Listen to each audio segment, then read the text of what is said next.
আমি নামবো না এখন, আমার হয়ে গেছে। ওকে।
হ্যাঁ, শুনতে পাচ্ছ? একদম স্যার। আচ্ছা, আমি একটু ওয়েট করি, কারণ এখন অনেকে অ্যাডমিট করতে হচ্ছে, তো ওয়েটিংয়ে আছে।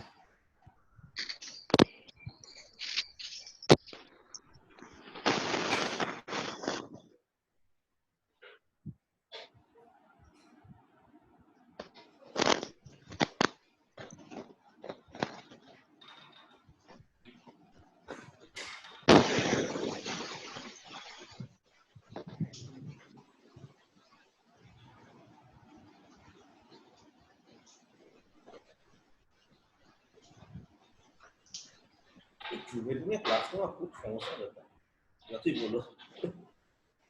স্যার বলছি কি যে SM11 আর 12টা তো আমরা মানে হার্ড কপিটা তো পাইনি, তো বলছি সফট কপিটা ওই ইয়েতে গ্রুপে যেটা দিয়ে দিয়েছেন ওইটা তো? হ্যাঁ, সফট কপি। ঠিক আছে, কিন্তু এবার আমি এটা ঠিক বুঝতে পারছি না যে এই জুমটা থেকে কি আবার ওই হোয়াটসঅ্যাপে কি ওইগুলো আবার দেখা যাবে পেপারগুলো, মানে ক্লাস চলাকালীন? ক্লাস চলাকালীন তো আমিও ঠিক জানি না, সম্ভবত দেখা যাবে। মানে ইয়ে করলে বোধহয় হ্যাঁ করা যাবে। যাবে স্যার, ওই স্প্লিট স্ক্রিন অন করলে ওখানে পিডিএফ খোলা যাবে। হ্যাঁ, কি বলছেন স্যার? স্প্লিট স্ক্রিনটা অন করলে ওখানে পিডিএফ খোলা যাবে, নিচে পিডিএফটা থাকবে, উপরে পিডিএফ বা এমনি মিনিমাইজ করে নিয়েও দেখা যাবে। মিনিমাইজ করে দেখতে পারবে, তাহলেই তো হয়ে যাবে, অসুবিধা নেই। মানে জুম মিনিমাইজ করলে ইউটিউবের মতো নয় যে মানে অডিওটা বন্ধ হয়ে যাবে, অডিও চলতে থাকবে। ও আচ্ছা আচ্ছা, তাহলে বুঝতে পেরেছো তো দেবারতী? আমি দেখে নিচ্ছি। মিনিমাইজ করে দেখো, নোটটা দেখতে পারবে। হ্যাঁ, মিনিমাইজ করেই দেখছি স্যার। ঠিক আছে, পিডিএফ এই দেখতাম। ঠিক আছে, পিডিএফ দেখা যাচ্ছে তো? হ্যাঁ দেখা যাচ্ছে, অসুবিধা নেই। আচ্ছা, আমি কজন সবাই এসেছে, 5 মিনিট ওয়েট করি। না না ঠিক আছে, 3 মিনিট ওয়েট করি, তারপর শুরু করছি। কারণ এমনি তোমার 40 মিনিট কাছে পাবো না টাইম।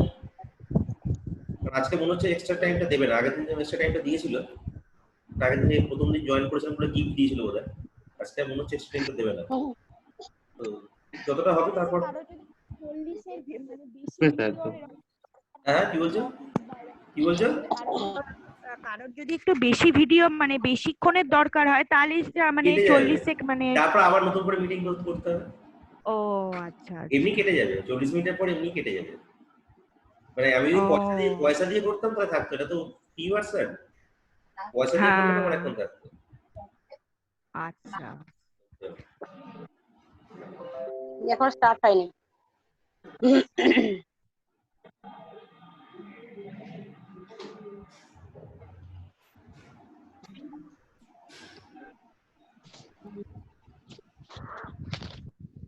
ঠিক আছে, আমি স্টার্ট করছি তাহলে। হ্যাঁ হ্যাঁ স্যার। হ্যাঁ স্যার।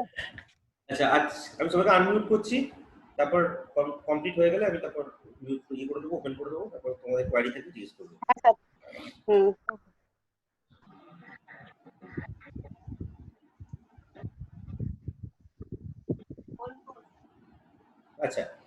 আজকে যে জিনিসটা নিয়ে আলোচনা করবো এটা তো আমাদের ছোটবেলা থেকে আমরা বহুভাবে পড়ে এসেছি, বহু রকম ভাবে পড়ে এসেছি। অতএব এইটাতে নতুন করে মানে খুব ডিপে গিয়ে আমাদের বলার মতো কিছু নেই। আমি শুধু কতগুলো পয়েন্ট ডিসকাস করবো। ছোটবেলা থেকেই আমরা নন পার্টিসিপেন্ট মুভমেন্ট, মানে যেটা আমাদের অসহযোগ আন্দোলন বলে থাকি, নন পার্টিসিপেন্ট বা নন কোঅপারেশন মুভমেন্ট বলা থাকে, এই মুভমেন্টটা নিয়ে আমরা ছোটবেলা থেকেই পড়ে এসেছি। এটা কেন হয়েছে না হয়েছে এটা মোটামুটি আমরা কম বেশি সবাই জানি। এইখানে যে জিনিসটা আমাদের মেনলি পড়তে হবে বা মেনলি জানতে হবে, বা জিনিসটা আমাদের বলার দরকার আছে, সেটা হচ্ছে কতগুলো ইন্টেরিয়ার ফ্যাক্ট, যে জিনিসটা কেন বন্ধ হয়েছিল, মানে মুভমেন্টটা কেন বন্ধ হয়েছিল, বা মুভমেন্টটা করার কারণ কি শুধুমাত্র দিয়ে এই খিলাফতের ফ্যাক্টর, না আরো কিছু ফ্যাক্টর ছিল। মানে মোট কথা এই জায়গাটাতে আমাদের শুধু কতগুলো ফ্যাক্ট আমি শুধু তুলে ধরবো। বাকি তোমার নোটটা ক্লিয়ারলি খুব মানে ইজি ল্যাঙ্গুয়েজে, লুসিড ল্যাঙ্গুয়েজে তোমার নোটটা লিখেছি, ঠিক আছে? তো আশা করি তোমাদের বুঝতে অসুবিধা হবে না। আমি জাস্ট কতগুলো পয়েন্ট একটু জাস্ট দিয়ে যাচ্ছি।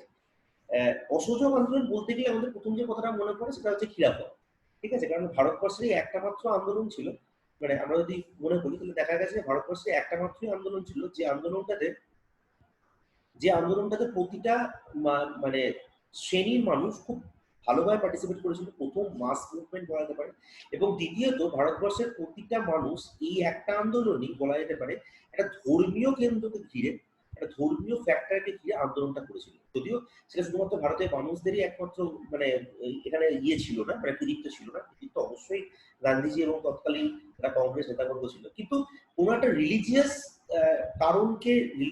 কারণকে নিয়ে আন্দোলন ভারতবর্ষে, এবং সেই আন্দোলনে মানে স্বতঃস্ফূর্ত participant from all sectors of people, মানে হিন্দুদের হতে পারে বা অন্যান্য যে কোনো ধর্মের মানুষ, এবং সমস্ত ধর্মের মানুষ, এটা দেখা যায়। এরপর আর কোথাও আমরা দেখতে পাবো ধর্মীয় কারণে কোনো মাস আন্দোলন হচ্ছে। এই একটাই যেটা ছিল ধর্মীয় কারণে মাস আন্দোলনটা ছিল। যদিও ধর্মীয় কারণটা ছিল একটা প্ল্যাটফর্ম, এটা আমরা মাথায় রাখতে হবে। কারণ এটাই তো একমাত্র কারণ ছিল না, আমাদের আরো কিছু কারণ ছিল, আরো কিছু কারণ হলেই মেনলি আমরা এখানে বলেছি, ঠিক আছে? যেমন প্রথম যে কারণটা তোমরা ছিল যে জানো, যুদ্ধ আগের দিনে তোমাদের বললাম যে যুদ্ধের পর যে মানে সবচেয়ে বড় যে ইয়েটা হয়েছিল, যে সমস্যাটা হয়েছিল, সেটা হচ্ছে যে ভারতবর্ষের মানুষদের একটা প্রবলেম। কি প্রবলেম? Post war hardship. অর্থাৎ ভারতবর্ষের মানুষরা, পোস্ট ওয়ার হার্ডশিপ কথার অর্থ হচ্ছে ভারতবর্ষের মানুষদের যে পরিমাণ দুর্গতি হয়েছিল যুদ্ধটার পর, সেটা হতে পারে জিনিসপত্রের, জানো সবই জিনিসপত্রের দাম বৃদ্ধি হয়েছিল, সবকিছুতেই একটা বর্ধিত ব্যাপারে এসেছিল, প্রচুর পরিমাণে ট্যাক্স চেপে গেছিল, ঠিক আছে? এইগুলো সমস্ত কিছু ছিল, মানে মোট কথা ইকোনমিক হার্ডশিপ। এবং তার সঙ্গে সঙ্গে এটাও মাথায় রাখতে হবে, এটা কিন্তু খুব ভালো করে মাথায় রাখবে, যে এই ইকোনমিক হার্ডশিপ থেকে শুধুমাত্র ভারতীয়দের মানুষদের অত্যাচার করার জন্য না, শুধুমাত্র ভারতীয় মানুষদের অত্যাচার করার অর্থে কিন্তু ইকোনমিক হার্ডশিপটা তৈরি হয়নি। অ্যাকচুয়ালি এখানে কিন্তু একটা জিনিস খেয়াল রাখতে হবে, তখন কিন্তু ব্রিটেনেরও অর্থ ব্যবস্থা পুরো তলানিতে। তো ব্রিটেনের অর্থ ব্যবস্থা তলানিতে, তো ব্রিটেন এত বড় কলোনিটাকে হাতছাড়া করতে চাইনি, কারণ জানতো যে এত বড় কলোনিটাই আমার দেশের অর্থনৈতিক ব্যবস্থাকে সুষ্ঠু করে দিতে পারে। এটা কিন্তু একটা বিশাল বড় কারণ ছিল। তো শুধুমাত্র ভারতীয় মানুষদের অপ্রেস করার জন্যই যে এই জিনিসটা হয়েছিল বা এই ইয়েটা হয়েছিল, এটা কিন্তু ভাবার কোনো কারণ নেই। এখানে মনে রাখতে হবে দেশ, মানে তাদের ব্রিটেনদের নিজের দেশটাকে সাজাতেও কিন্তু এই মানে এই অত্যধিক ট্যাক্স চাপানো বা অত্যধিক ইয়েগুলো করা, কমোডিটিসের দাম বাড়ানো, এই জিনিসগুলো কিন্তু করেছিল। এবং অ্যাটলিস্ট মনে রাখতে হবে ভারতীয় ইন্ডাস্ট্রি যেগুলো ছিল, দেশীয় সেই দেশীয় ইন্ডাস্ট্রিগুলো আস্তে আস্তে মেরে ফেলার চেষ্টা করা হচ্ছে। আমরা এটা নিয়ে ইকোনমিক ইম্প্যাক্ট যখন করবো, economic impact of this India যখন করবো, তখন আমরা এই জিনিসটা নিয়ে বলবো। তোমরা তাও ছোট্ট একটু বলে রাখছি, ইকোনমিক ইম্প্যাক্টের ক্ষেত্রে একটা জিনিস মনে রাখতে হবে, আমরা যখন 1886 সালে যখন poverty and school of India লিখছেন দাদাভাই নওরোজি, সেই সময় থেকেই আমরা জানি যে আমাদের উপর একটা ইকোনমিক মানে প্রেশার চলছে।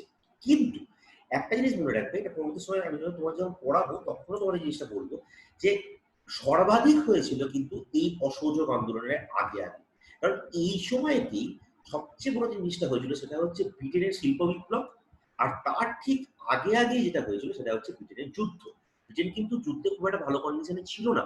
তোমরা যদি ঐতিহাসিক ইতিহাস পড়ো, ওয়ার্ল্ড হিস্ট্রি পড়ো, তাহলেও দেখবে যে ব্রিটেন কিন্তু প্রচুর ক্ষয়ক্ষতি করেছিল এই যুদ্ধেতে। জার্মানি এবং অস্ট্রিয়া, বা জার্মানি অস্ট্রিয়া যারা বন্ধু ছিল, অ্যালাইড, যাদেরকে আমরা অক্ষশক্তি বলে থাকি, তারা কিন্তু প্রত্যেকে এই যুদ্ধটাতে ব্রিটেনকে ভালো মতো টাকা দিচ্ছিল। তো এইটা কিন্তু একটা বিশাল বড় কারণ ছিল এই সময় ভারতবর্ষের মানুষের উপর একটা কর বাড়ানো। তো এনিওয়ে, এই কর বাড়ানোটা একটা বিশাল বড় কারণ, জিনিসপত্রের দাম বাড়ানোটা বিশাল বড় কারণ। ইকোনমিক ইম্প্যাক্ট যখন করবো তখন এই জিনিসটা নিয়ে আরো ডিটেলে ডিসকাশন করবো। এছাড়াও যেটা সবচেয়ে বড় কারণ ছিল, তোমরা সবাই জানো 1919 সালের রাওলা টাইম এবং জালিয়ানওয়ালাবাগ হত্যাকাণ্ড, এটা একটা বিশাল বড় কারণ। ঠিক আছে, তারপর হান্টার কমিটি। হান্টার কমিটি হওয়ার পর তোমার আগের দিন যেটা বললাম, এটা হচ্ছে পুরোপুরি একটা আইওয়াস হলো। হান্টার কমিটিতে কি দেখা গেল, পুরোপুরি একটা আইওয়াস দেখা গেল। যে কি করলো, শুধুমাত্র নামকা ওয়াস্তে ওকে একটা ওয়ার্নিং দিয়ে ছেড়ে দিল, ওকে ভারতবর্ষে ডেকে নিল জেনারেল ও ডায়ারকে, এবং তার অ্যাকশনের কোনো রকম কোনো কন্ডেমই হলো না। কন্ডেমটা মানে নামকা ওয়াস্তে না কন্ডেমনেশন। আর আমাদের যে দেশীয় যে নন অফিসিয়াল যে যেটা হয়েছিল কমিটিটা, যেমন তোমাদের বলেছিলাম যে কংগ্রেসের নন অফিসিয়াল কমিটি করেছিল, তার তো বিশাল কিছু পাওয়ার ছিল না দাঁড় করানোর মতো। তো তার কিন্তু একটা জিনিস তাদের মধ্যে যেটা হয়েছিল, যে সেই নন অফিসিয়াল কমিটিটা এই জিনিসটা এনসিওর করেছিল যে এখানকার মানুষরা হান্টার কমিটি সম্পর্কে যা কিছু মানে খারাপ, সেটা যেন মানুষের মধ্যে ছড়িয়ে যায়। এইটা কিন্তু মানুষের মধ্যে ঢুকেছিল, যে হান্টার কমিটি আলটিমেটলি এই এত বড় ঘৃণ্য জিনিসটাকেও সেভাবে কন্ডেম করেন। হান্টার কমিটি কন্ডেম করে থাকলেও ব্রিটেন রাজ পরিবার, মানে যারা এই সময় কিছু অনেক ব্রিটিশ রাজভক্ত ছিল, যে ব্রিটিশ রাজভক্তগুলোর মাথাতেও কিন্তু এই জিনিসটা মানে স্ট্রাইক করলো, যে যে সরকার মানুষকে ওপেন গুলি করে মারছে, তারপর যে সরকারের জনপ্রতিনিধিরা House of Lords and House of Commons condemn করছে না, এই সরকার দেশকে কি ভালোবাসবে? এই সরকার তো কদিন মধ্যে আমাদেরকে আরো বেশি করে গুলি করে মারবে। এইটা কিন্তু মানুষের মধ্যে একটা ব্যাপক পরিমাণে ঢুকেছিল। This is the thing. এইগুলো মাথায় রেখে তোমাদের কিন্তু মনে রাখতে হবে যে শুধুমাত্র খিলাফত আন্দোলনটাই কিন্তু ভারতবর্ষের মানে ভারতবাসীর মধ্যে একমাত্র কারণ ছিল না সেই সময় জেগে ওঠার জন্য। এই কারণগুলো কিন্তু এক এক করে চলছিল। তারপর যেটা আমরা বলেছিলাম যে পলিটিক্যাল এডুকেশন, আগের দিন যেটা বলেছিলাম হোম রুল লিগের কিছু সবচেয়ে বড় যে জিনিসটা ছিল, তোমাদের বলে যেটা আগের দিন তোমাদের পড়ার সময় বলেছিলাম, যে মানুষকে পলিটিক্যালি এডুকেট করতে পেরেছিল। This is one of the first thing একটা দেশ যেটা পেতে পারে, মানুষকে পলিটিক্যালি এডুকেট করা। সেই সময় আমাদের দেশের অধিকাংশ মানুষ হচ্ছে পলিটিক্যালি আনএডুকেটেড, সে বোঝেই না ভারতবর্ষে ব্রিটিশ শাসনের কি পার্থক্য, আর ব্রিটিশ শাসনের কি কুফল, আর ভারতবর্ষী শাসনের কি কুফল। কারণ তারা তো বরাবরই নির্যাতিত। আমরা যদি ভারতবর্ষের ইতিহাস দেখি তাহলে দেখবো যে বরাবরই তো রাজা রাজরা এই কনসেপ্ট গুলি রয়েছে, এছাড়া তো কোনো কনসেপ্ট নেই নর্মালি। তো এই জায়গাটা ছিল একটা বিশাল বড় ফ্যাক্টর। কারণ মানে ব্যাপারটা ছিল কি, মানুষের মধ্যে যে জিনিসটা হচ্ছিল সেটা হচ্ছে ব্রিটিশ শাসনের প্রতি বা ব্রিটিশ রাজের প্রতি অ্যান্টিপ্যাথি তৈরি হচ্ছে। এই অ্যান্টিপ্যাথিটাই কিন্তু অ্যাকচুয়ালি ফুয়েল দিয়েছিল। খিলাফত আন্দোলন ছিল একটা প্ল্যাটফর্ম, আর সেই প্ল্যাটফর্মে মানুষগুলোকে ডেকে আনাটা ছিল এই বিগত অ্যান্টিপ্যাথি গুলো। তার মধ্যে সবচেয়ে বড় কারণ যেটা বললাম, যে মানুষের মধ্যে পলিটিক্যালি এডুকেশন আসা, মানুষের পোস্ট ওয়ার হার্ডশিপ গুলো, এবং তৃতীয় হচ্ছে হান্টার কমিশন, রাওলা টাইম, এইগুলো মানুষকে যেভাবে টর্চার করেছিল সেগুলো মানুষের মধ্যে ব্যাপক পরিমাণে দানা বেঁধেছিল। আর তার উপর ফুয়েল হয়েছিল লাস্ট যেটা কফিনের পেরেকটা হয়েছে, সেটা হচ্ছে খিলাফত আন্দোলন। তো খিলাফত আন্দোলনের ক্ষেত্রে আমরা সবাই জানি যে জিনিসটা কি হয়েছিল। জিনিসটা ছিল তুরস্কর সরকার, তুরস্কর রাজা কামাল পাশা, মুস্তাফা কামাল পাশার নেতৃত্বে যেটা হয়েছিল সেটা হচ্ছে তুরস্করা ব্রিটেনের এগেনস্টে যুদ্ধে গেছিল। তো ব্রিটেনের এগেনস্টে যুদ্ধ যাওয়ার জন্য কি হয়েছিল, আফটার দ্য ওয়ার ব্রিটেন একটা সন্ধি করেছিল, সেভরেজ সন্ধি বলা হয়, সেভেরয়ের সন্ধি বা সন্ধি বলা হয়। এটাতে কি হয়েছিল, আলটিমেটলি তুরস্ক বা এই সমস্ত যারা মিত্র শক্তি অক্ষশক্তি যারা যে ক্ষমতা যারা ছিল তাদের মধ্যে তুরস্ক ছিল, এদেরকে ক্ষমতাচ্যুত করার একটা চেষ্টা করা ছিল। এবং তুরস্কর সবচেয়ে বড় ব্যাপার ছিল যে মুস্তাফা কামাল পাশার যে মানে তখন যে খালিফা ছিল, সেই খালিফার মানে এগেনস্টে, মানে খালিফা ছিল তখন মুসলিম ভারত মানে পৃথিবীর সমস্ত মুসলিম ধর্মাবলম্বীর মধ্যে খালিফার একটা অন্যরকম স্থান ছিল। তো সেই খালিফার হেনস্থাটা সমস্ত মুসলিম দেশের লোকই মেনে নিতে পারেন, ইনক্লুডিং ভারতবর্ষ। এই হেনস্থাটার এগেনস্টে মুসলিম লোকেরা জেগে উঠলো ভারতবর্ষে। সেটা তৈরি হলো একটা খিলাফত কমিটি তৈরি হলো 1919 খ্রিস্টাব্দে। খিলাফত কমিটি তৈরি হলো। খিলাফত কমিটির মেন দাবি ছিল দুটোই। একটা হচ্ছে মুসলিম স্যাক্রেড মানে মুসলিমদের স্যাক্রেড এরিয়া মানে তুরস্ক থেকে ব্রিটেনদের চলে যাওয়া। আর দ্বিতীয় কথা হচ্ছে খালিফাদের কাছ থেকে যে পরিমাণ সম্পত্তি কেড়ে নেওয়া হয়েছে সেই সম্পত্তিগুলো নতুন করে ফেরত দিয়ে দেওয়া। সম্পত্তি বলতে এখানে মিলতে তোমার জায়গাগুলো কেড়ে নেওয়া হয়েছে, তুরস্কর বেশ কিছু প্রদেশ কেড়ে নেওয়া হয়েছে, ঠিক আছে, সেই প্রদেশগুলোকে আবার ফেরত দিয়ে দেওয়া। এই ছিল মেন দুটো ইস্যু। আর দ্বিতীয় কথা হচ্ছে মুসলিম রিলিজিয়াস অনারিটি একটা জায়গায় আবার দাঁড় করানো, যে মুসলিম রিলিজিয়াস অনারিটি যে ব্যাপক পরিমাণে ধাক্কা খেয়েছিল। হ্যাঁ, যে যেহেতু জানো যে তোমরা বললাম যে এই ছিলেন মুসলিম জগতের ধর্মগুরু, তো তাদের ক্ষেত্রে এই ব্যাপারটা ছিল। তো এই সুবাদে ভারতীয় মুসলিমরাও শুরু করেছিলেন আন্দোলনটা। ভারতীয় মুসলিম আন্দোলন শুরু করেছিল 1919 খ্রিস্টাব্দে। খিলাফত কমিটি তৈরি হয়েছিল। মেন লিডারশিপে ছিলেন আলী ব্রাদার্স, মৌলানা আবুল কালাম আজাদ, আজমল খান, হসরত মোহানি, এরকম বিভিন্ন ব্যক্তিত্ব ছিল। এরা কি করলো, খিলিফাতের ফেভারে বিভিন্ন ডেপুটেশন ফেভার দেওয়া শুরু করলো, একটা মিলিটেন্ট ট্রেন্ড এর মধ্যে এলো, যেটা হচ্ছে তোমার ব্রিটিশদের এগেনস্টে একটা অ্যান্টি কোঅপারেশন তৈরি করা। সেটা মুসলিমরা প্রথম থেকেই শুরু করলেন যে ব্রিটিশদের এগেনস্টে আমরা অ্যান্টি কোঅপারেশন শুরু করবো, যে আমরা কোনো কোঅপারেট করবো না। আলটিমেটলি 1919 খ্রিস্টাব্দে খিলাফত কমিটি তৈরি হওয়ার পর খিলাফত কমিটির প্রথম যে কনফারেন্স হয়েছিল দিল্লিতে নভেম্বরের মাসে 1919 সালে, সেইখানে কি হলো, সেখানে প্রথম প্লেজ নেওয়া হলো boycott of British goods. Boycott of British goods, এইটা ছিল প্রথম প্লেজ। এই প্লেজটা নেওয়া হলো 1919 সালে। ঠিক আছে, গান্ধীকে এই খিলাফত কমিটির প্রেসিডেন্ট করা হয়েছিল। গান্ধীকে এই খিলাফত কমিটির প্রেসিডেন্ট করা হয়েছিল। এবং গান্ধী কিন্তু এই সময় একটা জিনিস খুব ভালো বুঝতে পারলেন যে এইটা এমন একটা ইস্যু, যে ইস্যুটার সঙ্গে ভারতবর্ষের মানুষকে, মানে ভারতবর্ষের অন্যান্য ধর্মাবলম্বী বা অন্যান্য পেশার যে কোনো মানুষকে যদি জড়াতে পারি, মানুষ কিন্তু উদ্বেলিত হয়ে আন্দোলনে ঢুকবে। তার কারণ কি?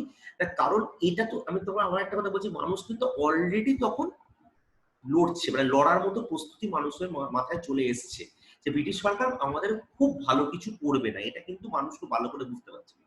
তো নর্মালি এইটা একটা ছিল ব্যাপক একটা সুযোগ, যে সুযোগটা গান্ধীজি মিস করতে চাই। যদিও এটা তোমাদের মনে রাখতে হবে, নোটেও আমি লিখে দিয়েছি, যে এটা মনে রাখতে হবে যে গান্ধীজি এই সুযোগটা নেওয়ার চেষ্টা করলেও কংগ্রেস কিন্তু প্রথমে এই সুযোগটা নিতে চায়নি। কারণ Congress was too sceptical about this movement. কারণ কংগ্রেসের তার মাথায় একটা জিনিস খুব ভালো ঘুরছিল, যে এটা একটা যতই হোক রিলিজিয়াস কারণ। এই রিলিজিয়াস কারণটায় ভারতবর্ষের মানুষকে উদ্বেলিত করলে ভারতের বেশ কিছু যারা হিন্দু সেন্টিমেন্টের মানুষ, তারা কতটা এটাতে পার্টিসিপেট করবে এটা বোঝা মুশকিল। কারণ একটা কথা মাথায় রাখতে হবে, ভারতবর্ষে হিন্দু সম্প্রদায়ের মানুষ তো বেশি না। তখন আমাদের ভারতবর্ষে যে আমরা সম্প্রদায়ের মানুষ দেখি, প্রায় 70% হিন্দু ছিল আর 30% ছিল মুসলিম সেই সময়। তো সেইটা কিন্তু কংগ্রেস খুব স্কেপটিক ছিল, যে যদি সবাইকে আমি ঢোকাই এই মুভমেন্টটাকে, তাহলে কি আলটিমেটলি এটা সফলতা পাবে, নাকি আলটিমেটলি এটা দাঙ্গায় পরিণত হবে। এটা কিন্তু কংগ্রেসের মাথায় ছিল, যে আলটিমেটলি দেখা যাবে কি মুসলিমরা, ব্যাপারটা কিরকম দাঁড়াচ্ছে, মুসলিমরা আন্দোলন করছে তুরস্কর পক্ষে গিয়ে, এবং মুসলিমদের ধর্মগুরুর মানে তোমার অনার রক্ষার দিকে, আর এদিকে হিন্দু ধর্ম লোকেরা আন্দোলন করা শুরু করবে পোস্ট ইকোনমিক ওয়ারশিপ, ভারতের কন্ডিশন এইসব নিয়ে। যদি এটা নিয়ে একটা কনফ্লিক্ট হয় দুজনের মধ্যে, যদি এই দুটো আন্দোলনকে আমি এক জায়গায় মার্চ করিয়ে দিই এবং এটা নিয়ে মানুষের মধ্যে আন্দোলন করা শুরু হয়, মানে কনফ্লিক্ট হওয়া শুরু হয়, তখন কি হবে, হিন্দুরা উল্টে মুসলিমদের মারা শুরু করে, মুসলিমরা উল্টে হিন্দুকে মারা শুরু করে। এইটা কিন্তু কংগ্রেসের মাথায় ঘুরছিল, কারণ এটা খুব স্বাভাবিক বুদ্ধি। তোমরা একটা জিনিস ভেবে দেখো, যে ধরো দুটো সম্প্রদায়ের মানুষ একটা আন্দোলনে যাচ্ছে, অথচ দুজনের মোটিভ আলাদা। তো নর্মালি কি, যে মোটিভ আলাদা, দেখা গেল যে মানে একটা কথার কথা ধরে নাও, যেটা স্লোগান হচ্ছে, সেই স্লোগানে দেখা গেল একটা ধর্মের সম্প্রদায় বলছে যে ব্রিটিশ সরকার নিপাচ্ছা, মুসলিম গৌরব অক্ষুণ্ণতা। আর একটা জায়গায় দেওয়া হচ্ছে ব্রিটিশ সরকার নিপাচ্ছা, ভারতের গৌরব অক্ষুণ্ণতা। তো নর্মালি দুজনকার তো পুরো অ্যাটিটিউড আলাদা হয়ে যাবে। এই অ্যাটিটিউড, এটা যে মানে যে কোনো সময় এইরকম করে ঘটনা ঘটাতে দেখা যায় কি, মুসলিমরা বাধ্য করবে হিন্দুদেরকে বলতে যে তোমরা বলো মুসলিম সাম্রাজ্য অক্ষুণ্ণতা, আর এদিকে হিন্দুরা বাধ্য করবে বলতে তোমরা বলো তোমার মুসলিম নিয়ে কেন পড়ে আছে, বলো ভারতবর্ষ অক্ষুণ্ণতা, ভারতের গৌরব অক্ষুণ্ণতা। এই যে প্রবলেমটা, দুজনের তো মোটিভটা সেম ছিল না, সেটার জন্য কংগ্রেস কিন্তু ব্যাপক পরিমাণে স্কেপটিক্যাল ছিল। এবং কংগ্রেসের যে আরো বড় বড় নেতাগুলো ছিলেন, যেমন সিআর দাস, বল্লভভাই, এইবার বল্লভভাই বলছি, সিআর দাস, আমাদের তিলক, প্রত্যেকে কিন্তু এই জায়গাটা নিয়ে একটুখানি একটু চেষ্টা করেছে যে এটা কি, এটা ভাবে এগোনো ঠিক হবে। আলটিমেটলি তিলকও ব্যাপারটা বোঝার চেষ্টা করলেন, সিআর দাসও ব্যাপারটা বোঝার চেষ্টা করলেন, এবং বললেন যে ঠিক আছে, আমরা দুটো আন্দোলনের মুখকে এক জায়গায় মিশিয়ে আন্দোলনটা বড় করে করার চেষ্টা করি। এই চিন্তা ভাবনাটা করার পর আলটিমেটলি, এবং এটা কিন্তু এটার পিছনে সবচেয়ে বড় যে দায়িত্ব যিনি নিলেন, গান্ধীজি তিলককে যেমন কনভিন্স করলেন, একইভাবে সিআর দাসকে কনভিন্স করলেন, একইভাবে মুসলিম যে লীগের নেতাগুলো ছিলেন তাদেরকেও কনভিন্স করলেন। প্রত্যেকে কনভিন্স করলেন যে যাতে এই জায়গাটায় আমরা দাঁড় করাতে পারি, সবাইকে এক জায়গায় একটা প্ল্যাটফর্ম এনে দাঁড় করিয়ে আমরা একটা মানে একটা যুদ্ধ না, একটা বিদ্রোহ আমরা চালু করতে পারি। আলটিমেটলি গান্ধীজি কিন্তু অ্যাপ্রুভালটাও পেল কংগ্রেসের কাছ থেকে, যে কংগ্রেসের মানুষজন সবাই মিলেই, মানে কংগ্রেসের বড় সমস্ত নেতাই আলটিমেটলি অ্যাপ্রুভালটা দিলেন। এবং অ্যাপ্রুভালটা দেওয়ার সঙ্গে সঙ্গে যেটা হলো সেটা হচ্ছে ভারতবর্ষের, এবং এই অ্যাপ্রুভালটা তো এমনি দিল না, মানে দেখো একটা কথা তোমাদের মানতে হবে, তোমরা যদি ইতিহাস পড়ো তোমাদের একটা কথা ভালো করে জানতে হবে, যে কংগ্রেসের সব নেতাই কিন্তু, মানে কি বলবো, মানে বলাটা উচিত না, তবুও এটা সত্যি কথা, যে যে কংগ্রেসের সব নেতাই তো প্রো মুসলিম ছিলেন না, প্রচুর অ্যান্টি মুসলিম ছিলেন এবং প্রো হিন্দু ছিলেন, এটা কিন্তু মানতে হবে। এবং একটা লার্জ সেকশন অফ মানুষ সেই নেতাগুলো কথা না বললে তারা চট করে মুসলিমদের সঙ্গে ইম্প্যাক্ট হতে চাইতো, এটা কিন্তু ফ্যাক্ট। এটা তোমরা ইতিহাস যে কোনো জায়গায় পড়বে, খুব ভালো করে অ্যানালাইসিস করার চেষ্টা করবে, এই জিনিসটা কিন্তু মানতেই হবে যে ভারতবর্ষের ধর্মীয় চরিত্র কোনোকালই সেকুলারিস্টিক ছিল, ঠিক আছে। নেতাদেরকে মানাতে হতো, সেই সময় মানুষদের একই গল্প ছিল। এই তিলক, সিআর দাস, মতিলাল নেহরুর মতো যারা মানে প্রো হিন্দু নেতা ছিলেন, এদেরকে গিয়ে মানাতে হতো, মানে এরা বলতো যে না এটা ঠিকঠাক চলছে, তোমাদের কোনো চিন্তা করার কারণ নেই। এবং যারা মানে অ্যান্টি হিন্দু যে এরিয়াটা ছিল, মানে যে মুসলিমদের মধ্যে অ্যান্টি হিন্দু এরিয়াটা ছিল, তাদেরকেও মৌলানা আবুল কালাম আজাদ, হযরত মোহানি আনসারকে গিয়ে মানাতো যে না না তোমাদের এখানে হিন্দু কোনো ক্ষতি করবে না। এবং তোমরা দেখবে পরেই যখন আমরা স্বরাজিস্টটা পড়বো তখনই দেখবে যে এই ঘটনাটাই একটা বিশাল বড় কারণ স্বরাজিস্ট পার্টির ফেলিয়ারের। এটা তোমরা একটু পরেই দেখতে পাবে, ঠিক আছে। মানে আমি মন গড়া কথা বলছি না, জাস্ট মানে আমি পড়ে বা অ্যানালাইসিস করি তোমাদের কথাটা বলছি। তো এই জায়গায় দাঁড়িয়ে মানে mass movement without in religious sentiment, এটা সবাই না থাকলে সম্ভবত। তো গান্ধীজি হয়তো ব্যাপারটাকে তৈরি করেছিলেন, কিন্তু গান্ধীজির সঙ্গে সঙ্গে বাকি সমস্ত নেতাদেরও একটা ব্যাপক পরিমাণে প্রভাব ছিল। এবং অবভিয়াসলি হিন্দু সেন্টিমেন্টের নেতা, মুসলিম সেন্টিমেন্টের প্রত্যেকে। তাই জন্য আলটিমেটলি কি হলো, সমস্ত ধর্মাবলম্বী মানুষ এবং মোটামুটি ভারতের সমস্ত শ্রেণীর মানুষ এই আন্দোলনটায় পার্টিসিপেট করা শুরু করলেন।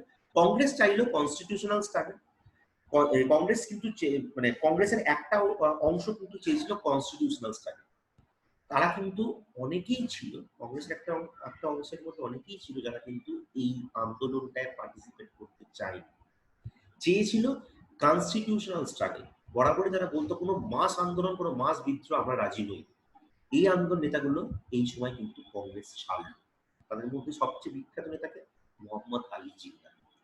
মোহাম্মদ আলী জিন্নাহ, বিপিন চন্দ্র পাল, খাপড়ে তোমার বিজিএস খাপড়ে, অ্যানি বিশান্ত, এই নেতাগুলো কিন্তু আন্দোলন ছেড়ে দেয়। কারণ জানতো যে আন্দোলনটা আলটিমেটলি কি, এই আন্দোলনটা কিন্তু পরবর্তী সময় সমস্ত কিছু ঢোকানো হয়েছিল। কি ঢোকানো হয়েছিল? বয়কট ঢোকানো হয়েছিল, ভায়োলেন্স ঢোকানো হয়েছিল, সমস্ত কিছু ঢোকানো হয়েছিল। যে তোমার আগের দিনেই বললাম যে সামান্য ভায়োলেন্স না থাকলে কোনো আন্দোলনই সফল হয় না। পৃথিবীর তুমি যে কোনো আন্দোলন দেখো, সবচেয়ে নন ভায়োলেন্ট মুভমেন্টের মধ্যেও হালকা হলেও ভায়োলেন্স আছে, যেটা অ্যাপারথাইড মুভমেন্ট বলা। সাউথ আফ্রিকা যে অ্যাপারথাইড বলা হয় সবচেয়ে নন ভায়োলেন্স মুভমেন্ট, তার মধ্যেও ভায়োলেন্স ছিল। কিন্তু একদিনই বলেছে যে ভায়োলেন্সের একটা সার্টেন এরিয়া পর্যন্ত রেজিস্ট করার দরকার আছে, তবেই সেই জায়গাটা ভায়োলেন্সটা মানে সেই জায়গাটা গিয়ে ভায়োলেন্সটা দাঁড় করে, ঠিক আছে। একটা আন্দোলনকে দাঁড় করাতে গেলে একটু ভায়োলেন্সের দরকার আছে। তো নর্মালি সেই ভায়োলেন্স গুলো কিন্তু এখানে অ্যাডমিট করা হলো, এবং এই অ্যাডমিট করা হলো বলে Annie Besant, Mohammad Ali Jinnah, BC পাল, জিএস খাপড়ে, এই যে লোকগুলো ছিল, এই লোকগুলো কিন্তু কংগ্রেস ছেড়ে বেরিয়ে গেল। সুরেন্দ্রনাথ ব্যানার্জি এই সময় কংগ্রেস ছেড়ে বেরিয়ে গেলেন, বেরিয়ে গিয়ে তৈরি করলেন ইন্ডিয়ান লিবারেল ফেডারেশন, যেটা পরবর্তীকালে লিবারাল দল বলে আমাদের দেশে আমরা জানি যে আমরা একটা বিখ্যাত হয়েছিল লিবারাল দল বলে। সেখানে তেজ বাহাদুর সপ্রু, এম এস জয়াকার এরা ছিল। এই পার্টটা কিন্তু বেরিয়ে চলে গেল, ঠিক আছে। কারণ কি? তার কারণ ছিল এই একটাই কারণ, সেটা হচ্ছে কংগ্রেস কিন্তু এই অসহযোগ আন্দোলন, এই খিলাফত আন্দোলন বা অসহযোগ খিলাফত যে আন্দোলনটা তৈরি করার আগে এই জিনিসগুলো কিন্তু অ্যাপ্রুভ করে নিয়েছিল যে বয়কট অফ গুডস, শুধুমাত্র বয়কট অফ গুডস নয়, আর কি কি, বয়কট অফ সরকারি চাকরি, boycott of school college, boycott of court, সমস্ত কিছু, মানে অসহযোগ ইন দ্য সেন্স সবকিছুর এগেনস্টে অসহযোগ, এইটা কিন্তু চেয়েছিল। এবং এইটা হতে গেলে তো কিছু ভায়োলেন্স আসতো, এবং ভায়োলেন্স যেগুলো আটকাতে এরা ছেড়ে দিত। আর কি কি হলো এই সময় যেটা আরো যে হলো সেটা হচ্ছে সমস্ত সরকারি যে তকমাগুলো ছিল, যে উপাধিগুলো ছিল, সবাইকে ত্যাগ করতে বলা হলো, ট্যাক্স দিতে বারণ করা হলো, সিভিল ডিসোবিডিয়েন্স। কিন্তু এগুলো মনে রাখতে হবে, ট্যাক্স দিতে বারণ করা, সিভিল ডিসোবিডিয়েন্স, এগুলো ছিল অসহযোগ আন্দোলনের সেকেন্ড স্টেজ। এখানে কতগুলো তথ্য একটু মনে রাখতে হবে। যেমন অসহযোগ আন্দোলনের ফার্স্ট স্টেজ যেটা ছিল 1920 সালে, 1920 সালে যখন কলকাতায় প্রথম তোমার সেশনটা বসলো অসহযোগ আন্দোলনকে সাপোর্ট করার জন্য, সেই অসহযোগ আন্দোলনকে কলকাতা সেশনটায় 1920 সে সেপ্টেম্বর মাসে ক্যালকাটা সেশনটায় অসহযোগ আন্দোলন শুধু সাপোর্ট করলে কি boycott of college, school college and law course and ask Gandhi to lead it, এইটা ছিল প্রথম। পরবর্তী সময় কি হলো, অসহযোগ আন্দোলনের এগেন্স্ট এই খিলাফত অসহযোগ আন্দোলনের জন্য এলাহাবাদ একটা অল ইন্ডিয়া পার্টি কনফারেন্স বসলো, সেটাও 1920 সালে। এরপর আস্তে আস্তে বিভিন্ন জায়গায় কংগ্রেসের কতগুলো মিটিং বসলো। আলটিমেটলি যে ফাইনাল যেটা ইম্পর্টেন্ট মিটিং যেটা হলো সেটা হচ্ছে ডিসেম্বর। কারণ তোমাদেরকে আমি আগের দিনও বলেছিলাম যে কংগ্রেসের বার্ষিক অধিবেশন সবসময় কিন্তু ডিসেম্বরে, কংগ্রেসের বার্ষিক প্রতিবেদন বরাবরই কিন্তু ডিসেম্বরে, এবং ডিসেম্বরে হতো বলেই ডিসেম্বর 1920 সালে যেটা নর্মাল অধিবেশন, সেই নাগপুর সেশনে গিয়ে কংগ্রেস আলটিমেটলি এই প্রোগ্রাম অফ নন কোঅপারেশন বা অসহযোগ আন্দোলনকে এন্ডোর্স করলো মানে কংগ্রেসের ইয়ে দিল। এর কিন্তু যেটা ক্যালকাটা সেশন যেটা বললাম সেপ্টেম্বর 1920 সালে ক্যালকাটা সেশন বা জুন 1920 যে অল ইন্ডিয়া খিলাফত কনফারেন্স, যেগুলো এইগুলো কিন্তু সমস্ত ক্ষেত্রে মনে রাখবে এগুলো হচ্ছে একটা পার্ট। কিন্তু কংগ্রেসের মেন সেশন যেটা ছিল, যেটাতে পার্টিসিপেশন করে মানে যেটাতে কংগ্রেস নন কোঅপারেশনকে একদম মান্যতা দিল, সেটা ছিল নাগপুর সেশন। নাগপুর সেশন 1920। এখানে কিন্তু আরেকটা ইম্পর্টেন্ট ডিসিশন নেওয়া হয়েছিল নাগপুর সেশন 1920-তে, সেটা হচ্ছে কংগ্রেসের কিন্তু এবার থেকে ওয়ার্কিং কমিটি চালু হলো, যেটা কিন্তু অন্য কোথাও ছিল। কংগ্রেসের এখানে ওয়ার্কিং কমিটি চালু হলো ফার্স্ট। সেকেন্ড হচ্ছে কংগ্রেসের ওয়ার্কিং কমিটির 15টা মেম্বার ঠিক হলো। থার্ড হচ্ছে কংগ্রেস ওয়ার্কিং কমিটিগুলো এই জিনিসটা ডিসিশন নিল যে এরপর থেকে প্রভিন্সিয়াল যে কংগ্রেস কমিটিগুলো হবে, প্রভিন্সিয়াল মানে প্রতিটা রাজ্যের একটা করে কংগ্রেস কমিটি ছিল সেন্ট্রাল কংগ্রেস কমিটির পাশে, সেই প্রভিন্সিয়াল কংগ্রেস কমিটিগুলো এরপর থেকে যে যার নিজের ভাষায় কথা বলবে, লিঙ্গুইস্টিক ফ্যাক্টরে কথা বলবে, এটা একটা ছিল। ওয়ার্ড কমিটি হলো প্রতিটা কংগ্রেসে একটা করে ওয়ার্ড কমিটি তৈরি করলে, এবং কংগ্রেসে ভর্তি হওয়ার জন্য যে ফি ছিল, এন্ট্রি ফি, সেটাকেও কমানো হয়। এইগুলো কিন্তু খুব ভালো করে মনে রাখবে। আর কংগ্রেস আলটিমেটলি এখানে ডিসাইড করলো যে আমরা আলটিমেটলি উইল মুভ ফর স্বরাজ, ঠিক আছে। মানে এতদিন মধ্যে কংগ্রেসের যে দাবি ছিল যে কংগ্রেসের যে তোমার সেলফ গভর্নমেন্টের যে দাবিটা ছিল, সেখান থেকে আরেকটু উঠে গিয়ে স্বরাজ করবে আলটিমেটলি। মানে স্বরাজ মানে হচ্ছে স্বাধীনতার একটা আন্দোলন, মানে হোম রুলটাকেই আঁকড়ে ধরার চেষ্টা করলো। এবং দ্বিতীয়ত যেটা বললো, গান্ধীজি এই সময় একটা কথা বললেন যে আমরা যদি ঠিকঠাক মতো স্বরাজ করি, মানে পার্টিসিপেট করি, তাহলে উইদিন 1 ইয়ার, 1 বছরের মাথায় আমরা কিন্তু স্বাধীনতা পেতে পারি বা স্বরাজ অ্যাটেন্ড করতে পারি। এটা উনি বলেছিলেন যদি স্বরাজ আমরা 1 বছরের মাথায় অ্যাটেন্ড করতে না পারি, তাহলে আমরা নেক্সট স্টেজ অফ নন কোঅপারেশনে নিয়ে যাবো। সেই নেক্সট স্টেজ অফ নন কোঅপারেশনটা কি? সেটা হচ্ছে সিভিল ডিসোবিডিয়েন্স মুভ, আইন অমান্য আন্দোলন। এটাও কিন্তু গান্ধীজি ঘোষণা করেছেন।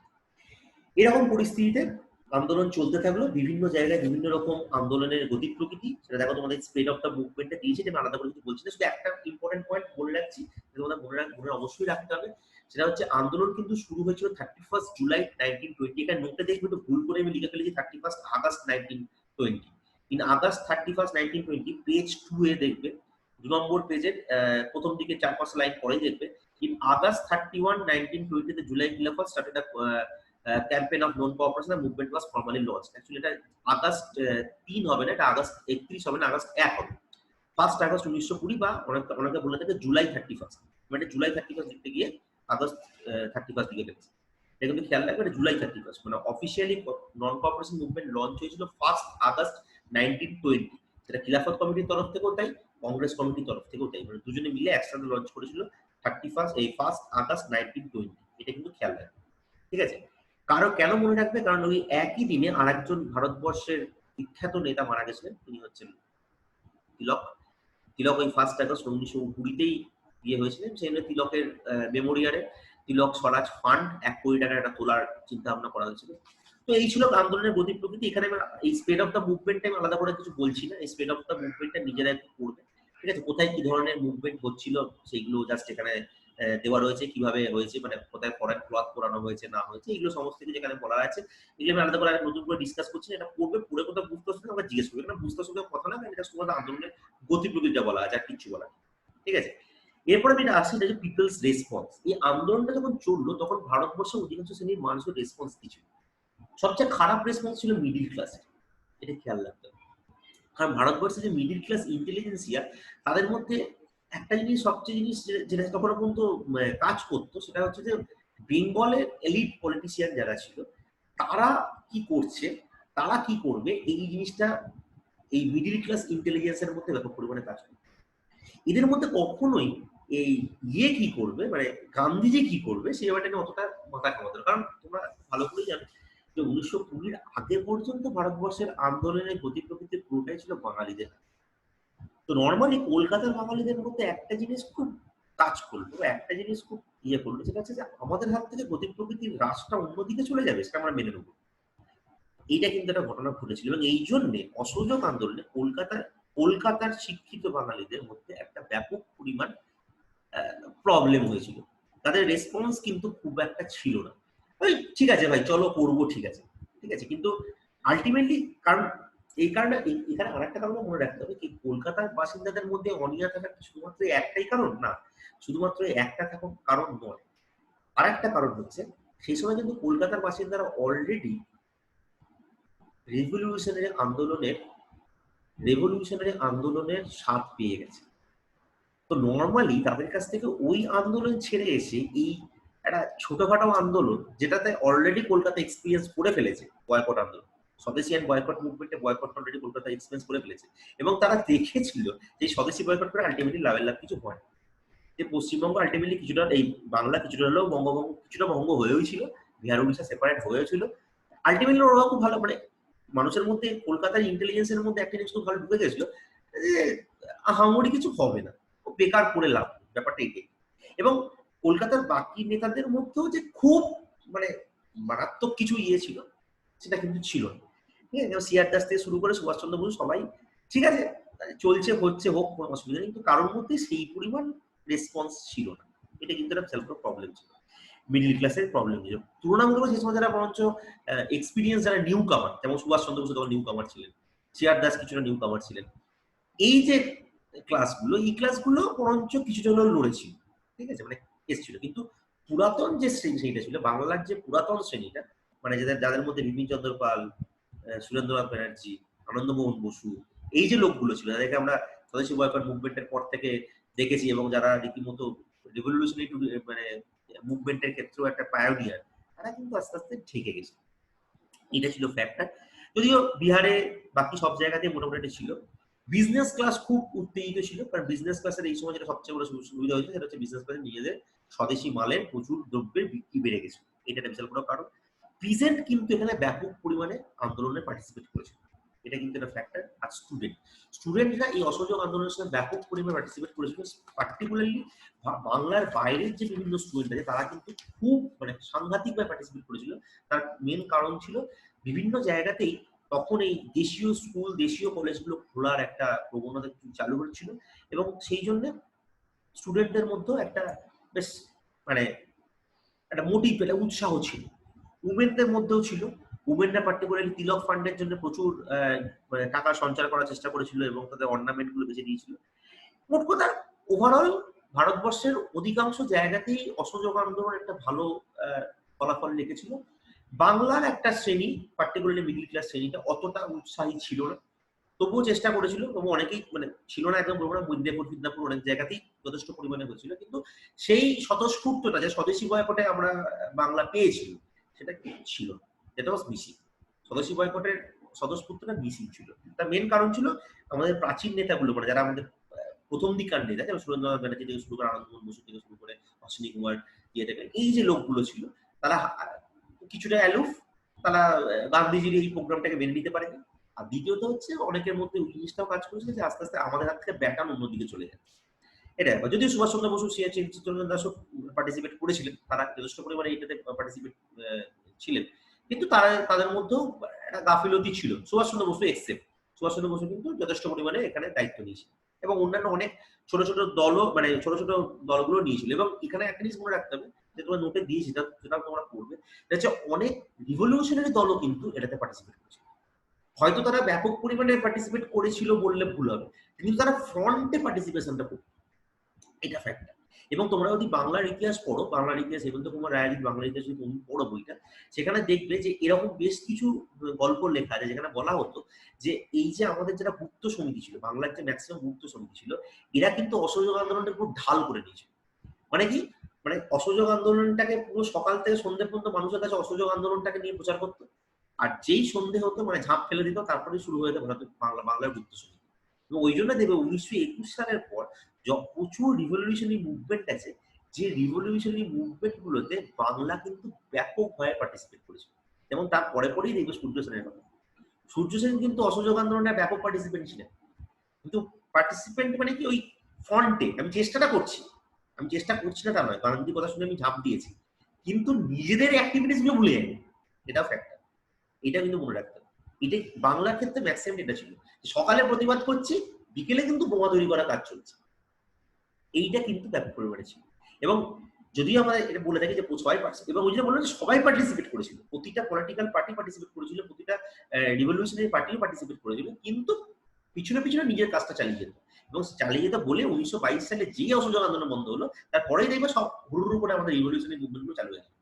23, 24, 25 মানে কি, মানে গান্ধীজির মানে বিয়েটা মেসেজটা মানুষের কাছে ছিল ঠিকই, কিন্তু মানুষ যথেষ্ট স্কেপটিক ছিল যে এই আন্দোলন করেও আলটিমেটলি সফলতা পাওয়া যাবে কিনা, এটা কিন্তু ফ্যাক্ট।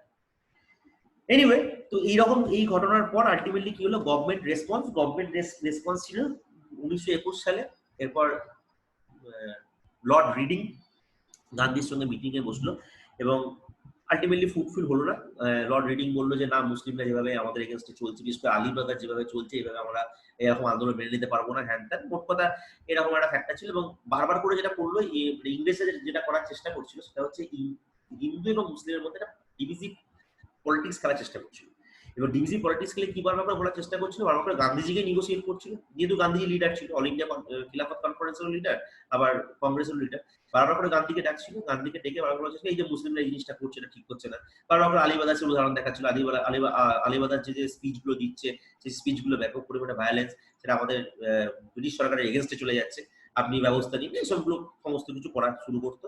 আলটিমেটলি কি ডিসেম্বর 1921 সাল থেকে ব্যাপক পরিমাণে ইয়ের উপর শুরু হলো, অত্যাচার শুরু হলো।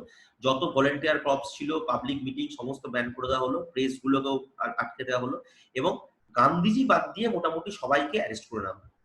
গান্ধীজি কিন্তু এবার কংগ্রেসের কাছ থেকে আস্তে আস্তে চাপ খাচ্ছিল, কারণ গান্ধীজি কিন্তু বলেছিল ডিসেম্বর 2020-তে, নাগপুর সেশন 1920-তে এই কথাটা কিন্তু পরিষ্কার করেছিল যে 1 বছরের মধ্যে স্বরাজ না পাই তাহলে কিন্তু আমরা সিভিল ডিসঅবিডিয়েন্সে যাবো। নর্মালি ডিসেম্বর 2021-এ গিয়ে গান্ধীজিকে এবার কংগ্রেস কিন্তু চাপ দেওয়া শুরু করলো যে আপনি কিন্তু এবার সেকেন্ড স্টেজে আন্দোলনটা নিয়ে যান, সিভিল ডিসঅবিডিয়েন্স। এবং এই লবিটার পিছনে সবচেয়ে বেশি যারা কাজ করছিল দ্যাট ওয়াজ বেঙ্গল লবি কিন্তু এই সময় ব্যাপক পরিমাণে, কারণ বেঙ্গল লবি বুঝতে পারছিল যে 1920 সালে 1 বছর হয়ে গেছে, এরা এদিকে মুভ করবে না। আর বেঙ্গল লবির মধ্যে বরাবরই তুমি যদি যখনই ইতিহাস পড়ে একটা জিনিস সবসময় খেয়াল করে দেখবে যে বেঙ্গলের যে লবিটাকে আমরা সবচেয়ে ভালোভাবে চিনি, মানে চিত্তরঞ্জন দাসের সবচেয়ে প্রিয় শিষ্য সুভাষ বসু তার পরবর্তী সময় আমাদের ব্যাকগ্রাউন্ড নিয়েছিল। সুভাষ বসু, যতীন্দ্র মোহন সেনগুপ্ত, প্রত্যেক কটা নেতা কিন্তু গুপ্ত বিপ্লবীর সঙ্গে যুক্ত ছিল। বাংলার অধিকাংশ বড় নেতাগুলো ইনক্লুডিং সুভাষচন্দ্র বসু প্রত্যেকে গুপ্ত বিপ্লবের সঙ্গে যুক্ত ছিল, গুপ্ত দলের সঙ্গে। তাই বাংলার মধ্যে জিনিসটা বরাবরই কাজ করছিল এবং পার্টিকুলারলি বেঙ্গল মুভমেন্টটা, বেঙ্গল যে এটা ছিল, তারা কিন্তু এবার চাপ দেওয়া শুরু করলো গান্ধীজি যে আপনি একটা কিছু ব্যবস্থা নেওয়া শুরু করুন, এবার সিভিল ডিসঅবিডিয়েন্সের দিকে যান। সিভিল ডিসঅবিডিয়েন্স মানে হচ্ছে ভায়োলেন্স, এবং এই ভায়োলেন্সটা কিছুটা এলেও সরকারকে টনক নড়ানো সম্ভব হবে, এটা গান্ধীজিকে বারবার করে বোঝানোর চেষ্টা করবে। আর গান্ধীজি এই প্রকল্পটা বলেও ছিল বারদৌলি ইয়ের সময়, সেশনের সময় এই কথাটা কিন্তু গান্ধীজি বলেও ছিল যে আমরা করব, তোমার এরপর সিভিল ডিসঅবিডিয়েন্স মুভমেন্টে যাবে। এবং সেটা বারদৌলিটা কবে হলো? ফেব্রুয়ারি 1922-এ।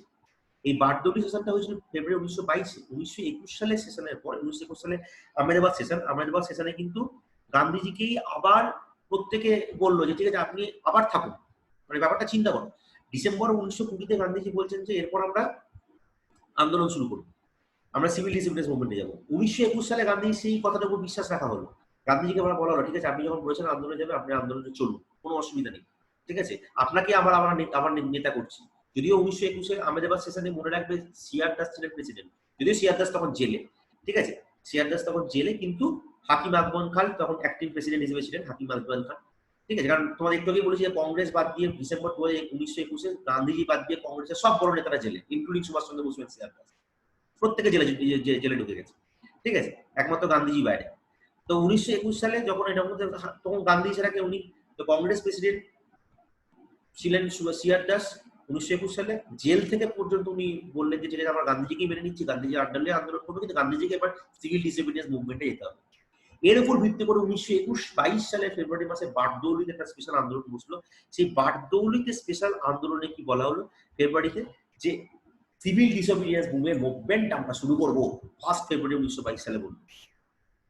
যেই 5 ফেব্রুয়ারি চৌরি চৌরা ইনসিডেন্ট হলো, হঠাৎ করে তিনি 180 ডিগ্রি হয়ে গেলেন। 1 ফেব্রুয়ারি যে লোকটা বলছেন সিভিল ডিসঅবিডিয়েন্স মুভমেন্ট শুরু করবো, জাস্ট ইমাজিন ইট, 5th ফেব্রুয়ারি চৌরি চৌরাতে কতগুলো পুলিশ হত্যা হলো বলে উনি পুরোপুরি ঘুরে গেলেন, ঘুরে গিয়ে কি করলেন, সিভিল এই অসহযোগ আন্দোলনকে প্রত্যাহার করে দিয়েছে। বাকি সব নেতারা জেলে, কিছু করার নেই।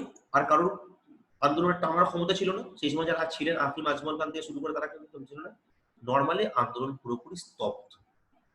এই জায়গায় দাঁড়িয়ে নর্মালি সিআর দাস, মতিলাল নেহরু, সুভাষ বোস, জওহরলাল নেহরু, যারা প্রত্যেকে তখন জেলে ছিলেন, তারা এটা একটা মারাত্মক ইয়ে দিলেন। গান্ধীজি এর প্রেক্ষিতে কি বললেন এবং তার প্রেক্ষিতে প্রতিটা মানুষ কি বললো, অনেক সমর্থকরা কি বললো, যে গান্ধীজি এটা বুঝতে পেরেছিলেন যে ভারতবর্ষের মানুষ সেই সময় আন্দোলন নেওয়ার মতো উপযুক্ত ছিল না। তুমি চিন্তা করে দেখো, তোমরা চিন্তা করে দেখো যে হয়তো আমি নোটেও এই কথাটাই লিখেছি যে ওয়াই গান্ধী বিদ্রোহটা মুভমেন্ট, কিন্তু এটা আমার কথা নয়, এটা হচ্ছে রবীন্দ্র বইয়ের কথা। মানে পরীক্ষার সময় উত্তরে তো আমার কথা বললে হবে না, তো বইয়ের কথা তো বলতে হবে। তো বইয়ের কথা হিসেবে লেখা রয়েছে গান্ধীজি এখানে কি বলেছিলেন। গান্ধীজি বলেছিলেন যে ভারতবর্ষের মানুষ এখনো বড় আন্দোলন নেওয়ার মতো মানসিক ধৈর্য নেই, এটা গান্ধীজি বলেছিলেন। কেন এই গান্ধীজি এই কারণে বলেছিলেন যে মানসিক ধৈর্য নেই, যে সামান্য একটা ছোট্ট ইনসিডেন্ট করতে গিয়ে 22 জন পুলিশ কর্মীকে পুড়িয়ে হত্যা করলো, তা আবার দেশের পুলিশ কর্মীরা নিজের দেশেরই লোক। এই 22 জন লোক কিন্তু নিজের দেশের লোক ছিল, এটা কিন্তু খেয়াল রাখতে হবে, ঠিক আছে। চৌরি চৌরা যে পুলিশ স্টেশন পুরানো হয়েছিল, যেখানে 22 জন লোক মারা গেছিল, সেই 22 জন লোক কিন্তু পুরোপুরি সবকটাই ভারতীয় ছিল। একজন কি দুজন সম্ভবত ব্রিটিশ ছিলেন, বাকি সবাই ছিলেন ভারতীয়। তো গান্ধীজি এইটা বলেছিলেন যে যে দেশের মানুষরা নিজেরাই নিজের দেশকে মানুষকে পুড়িয়ে মারছে, সে দেশে কি করে আন্দোলন করবো, এখন আন্দোলন নিতে প্রস্তুত, ঠিক আছে। তো এটা ছিল একটা খুব সত্যি কথা বলতে, এটা আমার মনে হয়েছে বিভিন্ন অ্যানালিসিস করে বিভিন্ন একটা এক্সকিউজ ছিল, পুরোপুরি একটা এক্সকিউজ ছিল। এটা এই এক্সকিউজটা গান্ধীজি খুঁজছিলেন। না হলে 4 দিন আগে যে লোকটা বললেন যে আমরা সিভিল ডিসোবিডিয়েন্স মুভমেন্টে যাব, সিভিল ডিসোবিডিয়েন্স মুভমেন্ট মানে হচ্ছে that will be more powerful than non cooperation movement. Non cooperation movement মানে সরকারের সঙ্গে অসহযোগিতা, আমি সমস্ত জায়গা থেকে ওয়ার্কআউট করছি। আর সিভিল ডিসোবিডিয়েন্স মানে হচ্ছে আমি সরকারের মধ্যে ঢুকে সরকারকে ছাড়া করবো। দুটোর মধ্যে কিন্তু অনেক পার্থক্য। আইন অমান্য করবো, সরকারের আইন মানবো না, এইটা ছিল ফ্যাক্টর। নন কোঅপারেশন কিন্তু আইন মানার ফ্যাক্টর ছিল না, নন কোঅপারেশন ছিল নিজে থেকে স্বেচ্ছা ত্যাগ, আইনটা ছিল বিরোধ। যে লোকটা বিরোধ করার কথা বলছে 1 ফেব্রুয়ারি 4 দিন আগে, সেই লোকটারই হঠাৎ করে মাথা থেকে বিরোধ চলে গেল, অ্যাকচুয়ালি না। খুব সত্যি কথা বলতে এখানে মনে রাখতে হবে দুটো কারণ গান্ধীজি বুঝতে পেরেছেন। একটা হচ্ছে প্রথম কথা বলেছিলেন যে এই আন্দোলন বেশি দিন টিকিয়ে দেওয়া যাবে না, কারণ খিলাফত কোয়েশ্চেন সলভ হয়ে গেছে।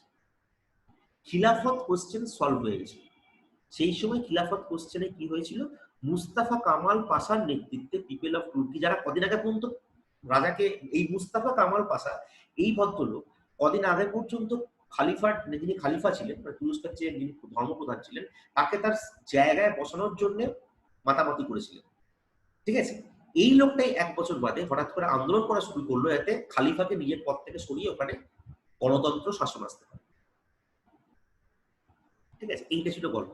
তো নর্মালি মুসলিম কমিউনিটির সমস্ত মানুষ জিনিসটা মেনে নিলেন এবং খালিফার যে ধর্মচ্যুত হলেন না, খালিফার যে অনার চলে গেল, ঠিক আছে, সেটা নিয়ে কিন্তু খুব একটা মুসলিম শ্রেণীর মানুষ খুব একটা উত্তেজিত হলেন অদ্ভুত ভাবে। কারণ কি হলো, দেখা গেল তুরস্ক সেকুলার স্টেট হয়ে গেল, খিলাফতের কোশ্চেন অফ রিলিভেন্স চলে গেল, মানে যে কারণে আন্দোলনটা শুরু হলো সেই কারণটা নিজেরাই খুন করে দিল। তো নর্মালি যখন নিজেরাই খুন করে দিয়েছে, তারপর তারা আন্দোলন টানবে কি সেন্স, কোনো সেন্সে আমরা টানতে পারছে না। এই আন্দোলনে টানতে পারলো না বলে তারা আস্তে আস্তে বসে গেল।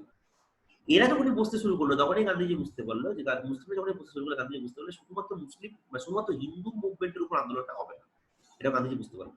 আর গান্ধীজি একটা নিয়ে বুঝতে পারলো, যেটা সেকেন্ড, যে আমি যদি এরপর আন্দোলনের রাস্তা ছেড়ে দিই, এটা খুব, যে কথাটা উনি বলেছিলেন সেটাও সত্যি কথা, যে আজকে যে ছোট একটা হিংসার ঘটনা ঘটছে, সেই ছোট হিংসার ঘটনাটা ঘটছে বলে মানে গভর্নমেন্ট সামান্য কিছু মানুষকে দমন করছে। আজকে যদি বড় হিংসার ঘটনা ঘটে, গভর্নমেন্ট আরো বেশি পরিমাণ নিপীড়ন চালাবে, তাতে ভারতের মানুষ পুরোপুরি নিঃসম্বল হয়ে যাবে।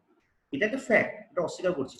কিন্তু গান্ধী তার সঙ্গে এটাও কিন্তু মাথায় রেখেছিলেন যে শুধুমাত্র এটা করলে হবে না, ভারতের মানুষ নিঃসম্বল যদি হয়ে যায়, মানে ভারতের মানুষ যদি ওপেনলি এই চ্যালেঞ্জটাকে অ্যাকসেপ্ট করা শুরু করে, যেটা গান্ধীজির কাছে এফেক্ট করেছিল সেটা হচ্ছে টেরোরিজম, যেটাকে আমরা রেভলিউশনারি টেরোরিজম বলে থাকি, সেইটা ঘরে ঘরে মানুষের মধ্যে ছড়িয়ে পড়ে। এইটা ছড়িয়ে পড়লে বেশ কিছু ক্ষেত্রে কংগ্রেসের সমস্যা হবে, কারণ আলটিমেটলি স্বাধীনতা আসবে না, এটাও কিন্তু সত্যি, এটা আমরাও সাধারণ বিচার মানে বুদ্ধি বিচার বিবেচনা দিয়ে ভাবি, তাই এটা খুব সত্যি কথা যে বিচার বিবেচনা করলে কিন্তু ভালো করে দেখবে যে এই সময় সারা দেশে গুপ্ত বিপ্লবী ছড়িয়ে পড়লেও স্বাধীনতা আসতো না, দমন হতোই, নিপীড়ন হতোই। কিন্তু এই দমন নিপীড়ন হওয়ার পরে মানুষের কোথাও না কোথাও গিয়ে কংগ্রেসের প্রতি ভাবমূর্তিটা একরকম থাকতো না। এইটা ছিল সবচেয়ে বড় ফ্যাক্টর। এইটা হচ্ছে সবচেয়ে বড় ফ্যাক্টর। গান্ধীজি কিন্তু এই জায়গাটা লস করতেছেন যে ভারতবর্ষের মানুষ যদি কংগ্রেসের উপর থেকে কোনো একটা ভাবমূর্তি চলে যায়, তাহলে সবচেয়ে বড় যে প্রবলেমটা হবে সেটা হবে ভারতবর্ষের মানুষ কিন্তু হিংসার উপর বিশ্বাসী হবে। এবং হিংসা বিশ্বাসী হলে কি হবে, মানুষ কিন্তু ব্যাপক পরিমাণে মারা যাবে। এটাও যেমন গান্ধীজি চাইনি, সেরকম একই টাইমে চাইনি যে মানুষ আলাদা আলাদা পাইপলাইন তৈরি করুক। একটা দেশের মানুষই প্রথম থেকে আলাদা আলাদা পাইপলাইন তৈরি করা শুরু করে, আলাদা আলাদা ভাবে আন্দোলন দেখাতে শুরু করে, তাহলে সেই আন্দোলনটাকে যেমন রোখাটাও সোজা হবে, সেরকম একটা টাইম প্রচুর মানুষও মারা যাবে, সেরকম একটা টাইম কংগ্রেসের মানে একটা মানে লার্জ পার্টির ভাবমূর্তি অক্ষুণ্ণ হবে। সবটাই ছিল, কিছু ভালো দিকও ছিল, কিছু খারাপ দিকও ছিল। আর গান্ধীজি এটা বলে বুঝতে গান্ধীজি হয়তো আমি আমার হাতের কন্ট্রোলের বাইরে চলে যাবে, এটা হয়তো গান্ধীজি ভাবতে ছিল। সবকিছু মিলিয়ে আলটিমেটলি গান্ধীজি মুভমেন্টটা উচ্চ করেছিল। যদি আমাদের পড়ার স্বার্থে মনে রাখতে হবে, গান্ধীজি বলেছিলেন যে ভারতবর্ষের মানুষ এই মুহূর্তে এত বড় আন্দোলন করার মতো দায়িত্বে আসতে পারেনি, ছোটখাটো ব্যাপারে মাথা গরম করে ফেলছে, বড় আন্দোলন কি করে করবো, এটা গান্ধীজি বলেছিলেন। তো আমাদেরকে মানে পড়ার স্বার্থে এটাই মনে রাখতে হবে, কিছু পড়া।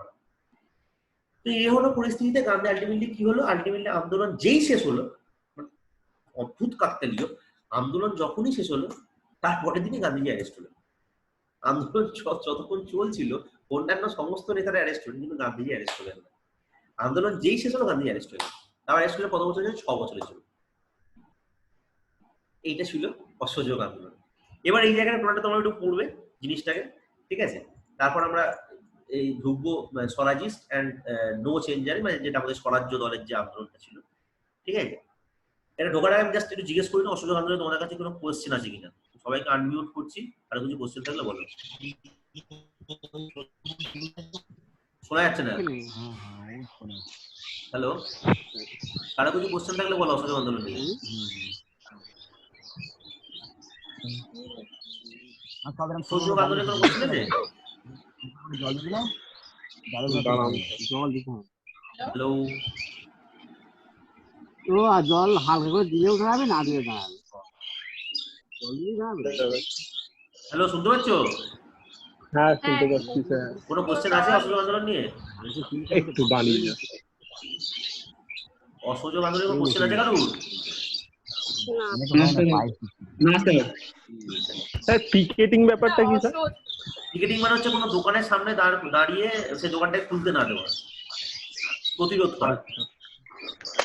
আরেকজন কি বলছিল বলুন। খিলাফত আন্দোলন আর অসহযোগ আন্দোলন দুটোই মানে সব ধর্মের লোকজন মিলে করেছিল, না শুধুই খিলাফতটা? না, অ্যাকচুয়ালি মানে সেটা প্ল্যাটফর্মটা আমি যেটা বললাম সেটা হচ্ছে একটা প্ল্যাটফর্ম ছিল খিলাফত আন্দোলন, অসহযোগ আন্দোলন।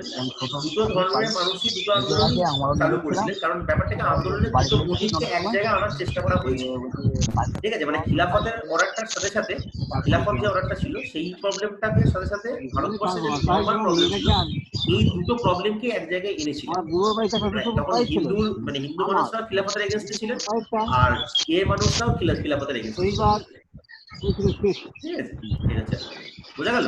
আচ্ছা থাক, এবার বুড়ো ভাই ট্রেন নিয়ে হতে পারো। এই আগে ছিলেন আর কিছু কোশ্চেন? হরতাল আর বন্ধের মধ্যে ডিফারেন্সটা কি? হরতাল আর স্ট্রাইকের মধ্যে ডিফারেন্সটা হচ্ছে, হরতাল মানে হচ্ছে স্বেচ্ছায় কোনো কাজ করবো না, ঠিক আছে? জোর করে কোনো মানে কোনো ধর্মঘট করে যেতে বলে না, জোর করে আমি দোকান বন্ধ করে দিচ্ছি, জোর করে পাঠ করে, সেটা কেন? হরতাল মানে হচ্ছে স্বেচ্ছায় জিনিসটা আমি পার্টিসিপেট করবো, স্বেচ্ছায় দোকান খুলবো না, স্বেচ্ছায় রাস্তায় বেরোবো না, এটাকে বলে হরতাল। স্ট্রাইক মানে হচ্ছে কিছুটা বলপূর্বক, স্ট্রাইক যেমন করবো বা স্ট্রাইক যেমন অ্যানাউন্স করবো, সেটা মানুষকে মানতে বাধ্য করাবো, তারপর আমি সেটাকে যদি মানতে বাধ্য মানে যদি না করে, মানুষ যদি না মানে সেটাকে আবার জোর করে গিয়ে মানাবো, দ্যাট ইজ ধর্মঘট। হরতাল মানে হচ্ছে যেটা সেলফ ইনসিডেন্ট। ঠিক আছে। আর কিছু? স্যার যদি মানে স্যার জিজ্ঞেস করে যে সবচেয়ে বড় মাস মুভমেন্টটা তাহলে কোনটা হবে, তাহলে কি অসহযোগ আন্দোলনে সব থেকে বড় মাস মুভমেন্টটা স্টার্ট করেছেন? প্রথম সবচেয়ে বড় মাস মুভমেন্ট তো একটাই, ভারত ছাড়ো আন্দোলন। আচ্ছা আচ্ছা, সবচেয়ে বড় মাস এটা স্টার্টিং মুভমেন্ট, হ্যাঁ এটা হচ্ছে ফার্স্ট মাস মুভমেন্ট বলা যেতে পারে। আপনার কোশ্চেন? স্যার গান্ধীজির ফার্স্ট মুভমেন্ট কোনটা হবে, অসহযোগ না চম্পারণ? গান্ধীজির ফার্স্ট মাস মুভমেন্ট বললে অসহযোগ, আর গান্ধীজির ফার্স্ট মুভমেন্ট বললে চম্পারণ। আচ্ছা স্যার আরেকটা জিনিস, এই যে হ্যাঁ বলো কি বলছো? বলে দাদা শুনতে পেলাম না। গান্ধীজির ফার্স্ট মুভমেন্ট, গান্ধীজির ফার্স্ট মুভমেন্ট বললে চম্পারণ, আর গান্ধীজির ফার্স্ট মাস মুভমেন্ট বললে অসহযোগ আন্দোলন।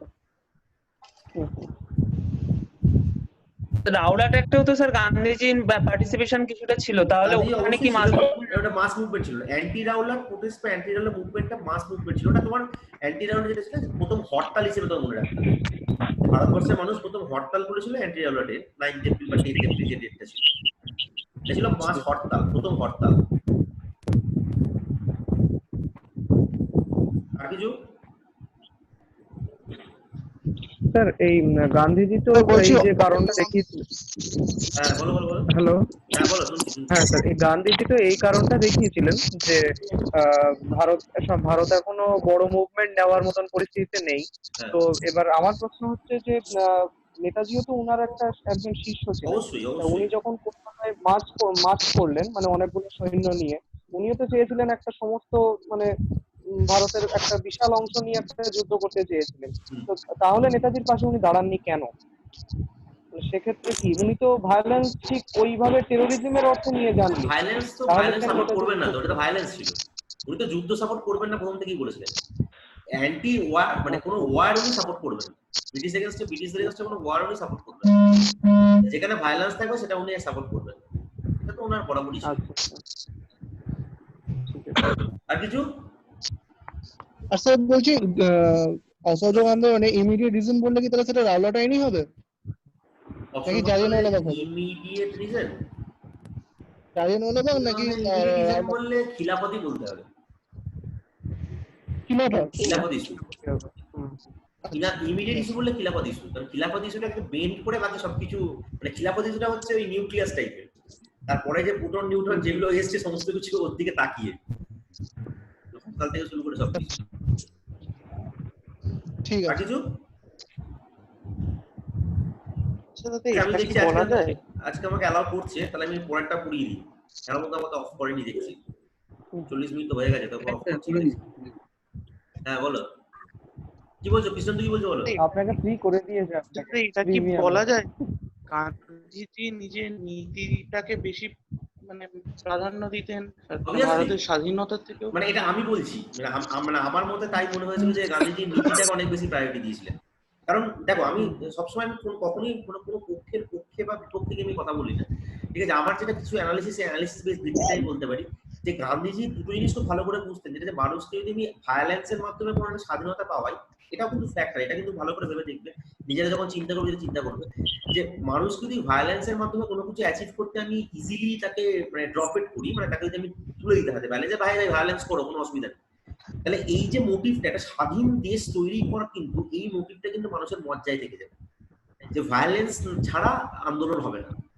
একটা কিছু ভালো করে দেখো, আমাদের দেশে যত আন্দোলন হয়, এরপরে যত আন্দোলন আমরা করে থাকি, সেটা তোমার ট্রেড ইউনিয়ন আন্দোলন হতে পারে, সিটু আন্দোলন হতে, সবকিছু আন্দোলনের ক্ষেত্রে কিন্তু আমরা আমাদের দেশ কি কখনো আমরা ওয়ার রেজ করে থাকি দেশের এগেনস্টে, মানে যেগুলো প্রকৃত আন্দোলন সেগুলো আমরা কখনো কিন্তু করি না।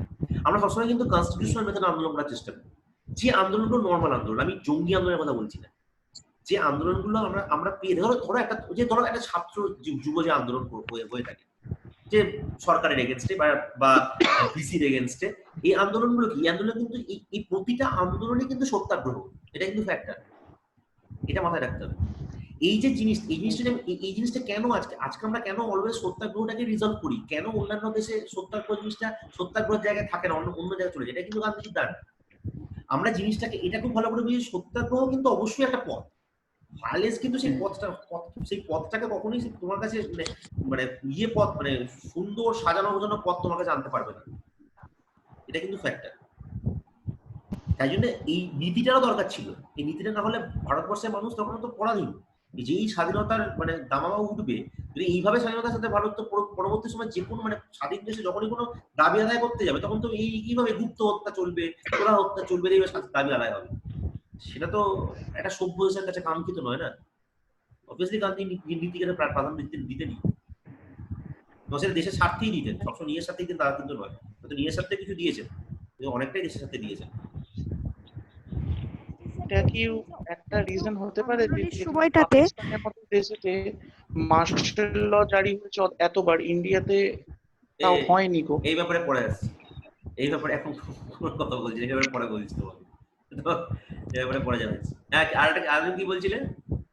হ্যাঁ স্যার, আমি বলছিলাম যে ওই অসহযোগ আন্দোলনের যে টাইমটাতে, ওই টাইমটাতে কংগ্রেস ছাড়া, মানে কংগ্রেস তো একটা সবচেয়ে বড় পার্টি, কংগ্রেস ছাড়া সেই সময়ের আর পার্টি মানে কি ছিল সেটা ভায়োলেন্স সেই সময় আমি বলে দিচ্ছি, সেই সময় কংগ্রেস ছাড়া, সেই সত্যি কথা বলতে অসহযোগ আন্দোলনের সময় কংগ্রেস ছাড়া বড় পার্টির মধ্যে যে দুটি পার্টি ছিল, একটা হচ্ছে মুসলিম লীগ আর কিছুটা হচ্ছে হিন্দু মহাসভার একটা পার্ট, ঠিক আছে। কিন্তু এই সময় বাকি সমস্ত পার্টিগুলোই কংগ্রেসকে সাপোর্ট করেছিলেন। আর সেই সময় কমিউনিস্ট পার্টি একদম নতুন, সবে তৈরি হচ্ছে। তো বাকি বড় বড় পার্টি যেগুলো বলি আমরা, সেই পার্টিগুলো সবকটাই কংগ্রেস সমর্থন করছে। একমাত্র সমর্থন করেনি যারা, তারা হচ্ছে লিবারাল, মানে যে লিবারাল দলটা তৈরি করেছে সুরেন্দ্র ব্যানার্জি, পরবর্তী লিবারাল দলটাকে আমরা দেখতে পাবো, তারা সাপোর্ট করেনি। আর সমস্ত পলিটিক্যাল পার্টিগুলো, মানে সরি, সমস্ত তোমার গুপ্ত সমিতিগুলো সবাই কিন্তু এই সময় কংগ্রেসকে সাপোর্ট করেছে। তোমার একটু বললাম যে তারা মানে ফ্রন্টে কংগ্রেসকে সাপোর্ট করছে, বাট ব্যাকে গিয়ে তাদের বোমা বানানো বা গুপ্ত হত্যাগুলো জারি রেখেছিল, সেটা করতো। কিন্তু মানে ওভারঅল কিন্তু কংগ্রেস আর মুসলিম লীগ সে সময় মোটামুটি এক জায়গায়, এবং এই দুটোই তখন সবচেয়ে বড় দল, বাকি দলগুলো তখন সেভাবে বড় হয়নি। আচ্ছা, এবার আমরা স্বরাজিস্টের দিকে যাচ্ছি। তাহলে এই একটা জিনিস কি হলো, আলটিমেটলি আমরা বুঝতে পারলাম যে এই যে অসহযোগ আন্দোলন হওয়ার পর যে জিনিসটা হলো সেটা হচ্ছে যে গান্ধীজি তো অ্যারেস্ট হলো। গান্ধীজি অ্যারেস্ট হলো ক বছরের? 6 বছরের জন্য। এই 6 বছরের জন্য অ্যারেস্ট হওয়ার সময় সবচেয়ে বড় কারণ মানুষের মধ্যে মানে হলো, তাহলে এরপর আন্দোলনটা কি হবে? কারণ গান্ধীজি বলে গেছিলেন সিভিল ডিসোবিডিয়েন্স মুভমেন্ট চালু করতে, আবার সেই নিজেই মুভমেন্টটা তুলে নিলেন। তাহলে আলটিমেটলি কি হবে? এই সময় একটা ডিবেট শুরু হলো। এই ডিবেটটাকে বলা হয় ট্রানজিশন পিরিয়ড অফ কংগ্রেস, বা অনেক সময় বলা হয় প্যাসিভ পজিশন অফ কংগ্রেস। এই ডিবেটের কোনো উত্তর ছিল না কারোর কাছে, সবচেয়ে বড় ব্যাপার। কেউ কেউ বললো যে না, সিভিল ডিসোবিডিয়েন্স মুভমেন্ট তো গান্ধী যখন উইথড্র করে নিয়েছেন, তাহলে এখন আর চালু করার কোনো মানে হয় না, ঠিক আছে। প্লাস গান্ধী এইটা নেতৃত্ব দেবেন, গান্ধী যবে রিটার্ন করে আসবেন, তাহলে তখনই এটা, ততদিন আমরা কিছু কনস্ট্রাকটিভ ওয়ার্ক করি, ভারতের মানুষের পাশে দাঁড়াই, সোশ্যাল রিফর্মের দিকে আবার ঝুঁকে যাই, এটা বললেন। আর কিছু লোক বললেন ঠিক আছে, সিভিল ডিসোবিডিয়েন্স মুভমেন্ট চালু করতে হবে না, সিভিল ডিসোবিডিয়েন্স মুভমেন্ট গান্ধী যখন আসবে তখনই চালু হবে, আমাদের কোনো আপত্তি নেই। কিন্তু এই মুহূর্তে যদি আমরা পুরোপুরি ইউথ্যানেসিয়ায় চলে যাই, মানে পুরোপুরি আমি স্বেচ্ছা ঘুমে চলে যাই, তাহলে আমাদের দেশের যারা এই মুহূর্তে যে পলিটিক্যাল হাইপটা ছিল সেটা আমি কি করে সাস্টেন করি? যে মানুষের মধ্যে পলিটিক্যাল হাইপটা তৈরি হয়েছিল, যে একটা যে রাজনৈতিক যেটা উত্তেজনা, রাজনৈতিক যেটা ফ্যাক্টরস মানুষের মধ্যে ঘুরে উঠেছিল, সেটা আমি কি করে তারা আটকাবো? এই জন্য একটা সেকশন কি বললো, একটা সেকশন বললে আমরা, তারা বললেন যে আমরা মাস মুভমেন্টের দিকে যাব না, but we can go into the parliament. Parliament বলতে সেটা পার্লামেন্টে তো যাওয়ার জায়গা ছিল না, যেটা ছিল সেটা হচ্ছে প্রভিন্সিয়াল অ্যাসেম্বলিগুলো, মানে স্টেট লেজিসলেটিভ কাউন্সিল গুলোতে ঢুকতে পারতেন সেই সময় ভারতীয় নেতারা, ভোটের মাধ্যমে গিয়ে ঢুকতে পারতেন। তো এই নেতাগুলো বললেন এই যে এই ফরম্যাটটা, এটা তো বললেন যে আমরা যে পলিটিক্যাল হাইপটা অ্যাটলিস্ট মানুষের মধ্যে ধরে রাখতে গেলে আমাকে সরকারকে পদে পদে চ্যালেঞ্জ করতে হবে। আমি মাস মুভমেন্টের দিকে যাচ্ছি না, মাস মুভমেন্টটা গভর্নমেন্ট তুলে নিয়েছে, বা গভর্নমেন্টের দমন পীড়নের জন্য গান্ধী তুলে নিয়েছে। হ্যালো, হ্যাঁ স্যার বলুন। তো যেটা হলো যে একটা জিনিস বললেন যে গান্ধীজি মাস মুভমেন্টটা তুলে নিয়েছে, খুব ভালো কথা, কিন্তু যে জিনিসটা খেয়াল রাখতে হবে, গান্ধীজি মাস মুভমেন্টটা তুলে নেওয়ার একটা মিনিট জাস্ট,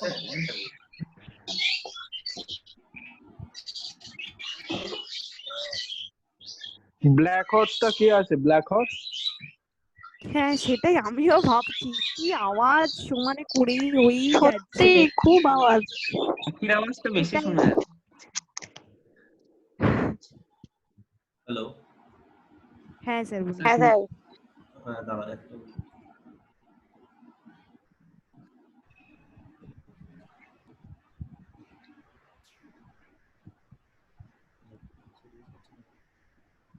হ্যাঁ হ্যালো, হ্যাঁ তো যেটা বলছিলাম, তো গান্ধীজির এই জিনিসটা সরি গান্ধীজির এই এই মানে এই ভয়েরটাতে এই মানুষ, একটা শ্রেণীর মানুষ তো বলে গেল যে তারা শুধুমাত্র কনস্ট্রাকটিভ মানে ওয়ার্ক করবে, গান্ধী যতদিন না রিলিজ হচ্ছে, গান্ধী যতদিন নতুন কোনো মুভমেন্টে দিশা দেখাচ্ছে ততদিন পর্যন্ত তারা থাকবে তাদের মধ্যে। এইটা একটা ফ্যাক্টর, এটা একটা দল বললো। এই দলটাকে বলা হলো নো চেঞ্জার্স। নো চেঞ্জার্স, এরা হচ্ছে কোনো রকম কোনো চেঞ্জিং এর ব্যাপার না। গান্ধী যে অবস্থাতে রাজনীতি ছেড়ে দিয়ে গেছেন সেই অবস্থায় রাজনীতি আবার এসে ধরবেন, ততদিন পর্যন্ত আমরা কনস্ট্রাকটিভ ওয়ার্ক সাপোর্ট করি কিছু। আর একটা গ্রুপ ছিলেন, যে গ্রুপটা ছিলেন প্রো চেঞ্জার্স। প্রো চেঞ্জার্স কারা? প্রো চেঞ্জার্সের মধ্যে ছিলেন সিআর দাস, মতিলাল নেহরু, তোমার কেলকার, এরকম বেশ কিছু ভদ্রলোক ছিলেন। এরা ছিল প্রো চেঞ্জার্স। এরা কি বললো? বললো না, এই হাইটটাকে আমরা নষ্ট করতে দেবো না, আমরা মাস মুভমেন্টে যাবো না, কিন্তু এই মুহূর্তে পদে পদে সরকারকে চ্যালেঞ্জ করবো এবং সেইটা মানুষের মধ্যে আমি ইয়ে করবো, তুলে ধরবো যে আপনারা যে আন্দোলনটা করেছেন সেই আন্দোলনটা করার জন্য আমরা আজকে সরকারের একটা জায়গায় পৌঁছতে পেরেছি, একটা সরকারি স্তরে পৌঁছতে পেরেছি, এবং এখানে গিয়ে সরকারকে দিনের পর দিন আমরা নাজেহাল করছি। এইটা অ্যাটলিস্ট দেখালেও মানুষের মধ্যে একটা মোটিভ বেঁচে থাকবে, মানুষের মধ্যে একটা মানে একটা জায়গা বেঁচে থাকবে যে না, আমাদের দেশের নেতারা আমার জন্য কাজ করছে। এইটা চেয়েছিল, ঠিক আছে। এবং এদের তরফে এই স্বরাজিস্টরা কেন বললেন এই কাউন্সিলে ঢুকতে চাইলেন? কেন? কাউন্সিল মানে হচ্ছে লেজিসলেটিভ কাউন্সিল, মানে প্রতিটা রাজ্যের যে বিধান পরিষদ ছিল সেই সময়, সেই বিধান পরিষদগুলো ইলেকশনে পার্টিসিপেট করবেন, পার্টিসিপেট করে সেখানে ঢুকবেন, জিতবেন, জিতে যদি সেখানে ঢোকেন, ঢোকার পর সরকারকে পদে পদে চ্যালেঞ্জ করবেন, এবং কিছু কিছু ক্ষেত্রে করেছিলেন। এদের আর্গুমেন্টটা কি ছিল? এদের আর্গুমেন্টটা ছিল মেনলি সেটা হচ্ছে পলিটিক্যাল মোরালটাকে আপডেট করা, যে মানুষ যে আনন্দে যে উৎসাহে এই সময় ব্রিটিশ সরকারের বিপক্ষে গেছে সেইটা আমরা কেন্দ্রীভূত করব, কেন্দ্রীভূত করে দেখাবো যে আপনাদের উৎসাহ, আপনাদের এই সমস্ত কিছুর জন্য আমরা ব্রিটিশ সরকার এগেইনস্টে লড়ছি। দেখুন, আমরা ব্রিটিশ সরকারের ঘরে ঢুকে, ব্রিটিশ সরকারের গুহায় ঢুকে ব্রিটিশ সরকার নাজেহাল করছি, যাতে আপনাদের মোরালটা আপডেট থাকে। এইটা ছিল একটা ফ্যাক্টর। আর দ্বিতীয় ফ্যাক্টর ছিল যে আরেকটা যেটা কারণ ছিল সেটা হচ্ছে এরা এই গ্রুপটা কিন্তু এটাও খুব ভালো করে জানতো যে সরকার একবার যখন দমনপীড়ন নীতি শুরু করেছে, এরকম উল্টোপাল্টা বিল বার করা শুরু করবে, সেই উল্টোপাল্টা বিল যাতে পাস না করা যায়, সেই উল্টোপাল্টা বিল যাতে বন্ধ কোনোভাবে করা যায়, সেটার একটা চেষ্টা করবে। এটা বুঝে দিয়েছিল। এই দুটো ছিল মেন কারণ। আর নো চেঞ্জেস মানে যারা শুধুমাত্র তোমার কনস্ট্রাকটিভ ওয়ার্ক করতে চেয়েছিল, তারা করতে চায়নি, তারা এই কারণে করতে চায়নি, তারা ওই গান্ধীজির মুভমেন্ট মতোই, যে তারা বলতে চাইছিল যে আবার যদি আমরা এরকম এই কাজগুলো করতে থাকি তাহলে মানুষ আবার শত উত্তেজিত হয়ে পড়বে, নিজেরা উত্তেজিত হয়ে পড়ে, উত্তেজিত আবার সেই ভায়োলেন্স করা শুরু করবে। এই ভায়োলেন্স করা শুরু করলে আলটিমেটলি কি হবে? মানুষের মধ্যে মানে দেশের প্রতি মানে ক্রমশই একটা পলিটিক্যাল করাপশনের জায়গা তৈরি হবে, যে তারা ভাববে যে আমাদের দেশের মানে নেতারা শুধুমাত্র পলিটিক্যাল মানে ব্রিটিশরা শুধুমাত্র পলিটিক্যাল করাপশন করতেই আছে, এদের ভালো কখনো ভাববে না। আলটিমেটলি একটা রেজ ওয়ার্ড মানে মোট কথা একটা ফার্স্ট খারাপের দিকে হবে, মানুষের মেন্টালিটিটা খারাপের দিকে হবে। তার চেয়ে যখন মানুষকে আমরা এডুকেট করি, মানুষের কাছ থেকে আমরা কনস্ট্রাকটিভ প্রোগ্রাম করি, মানুষের সোশ্যাল রিফর্ম করি, আমাদের দেশের তো প্রচুর প্রবলেম আছে, সেই প্রবলেমগুলোকে আমরা সলভ করি, এই ছিল মেন পার্থক্য।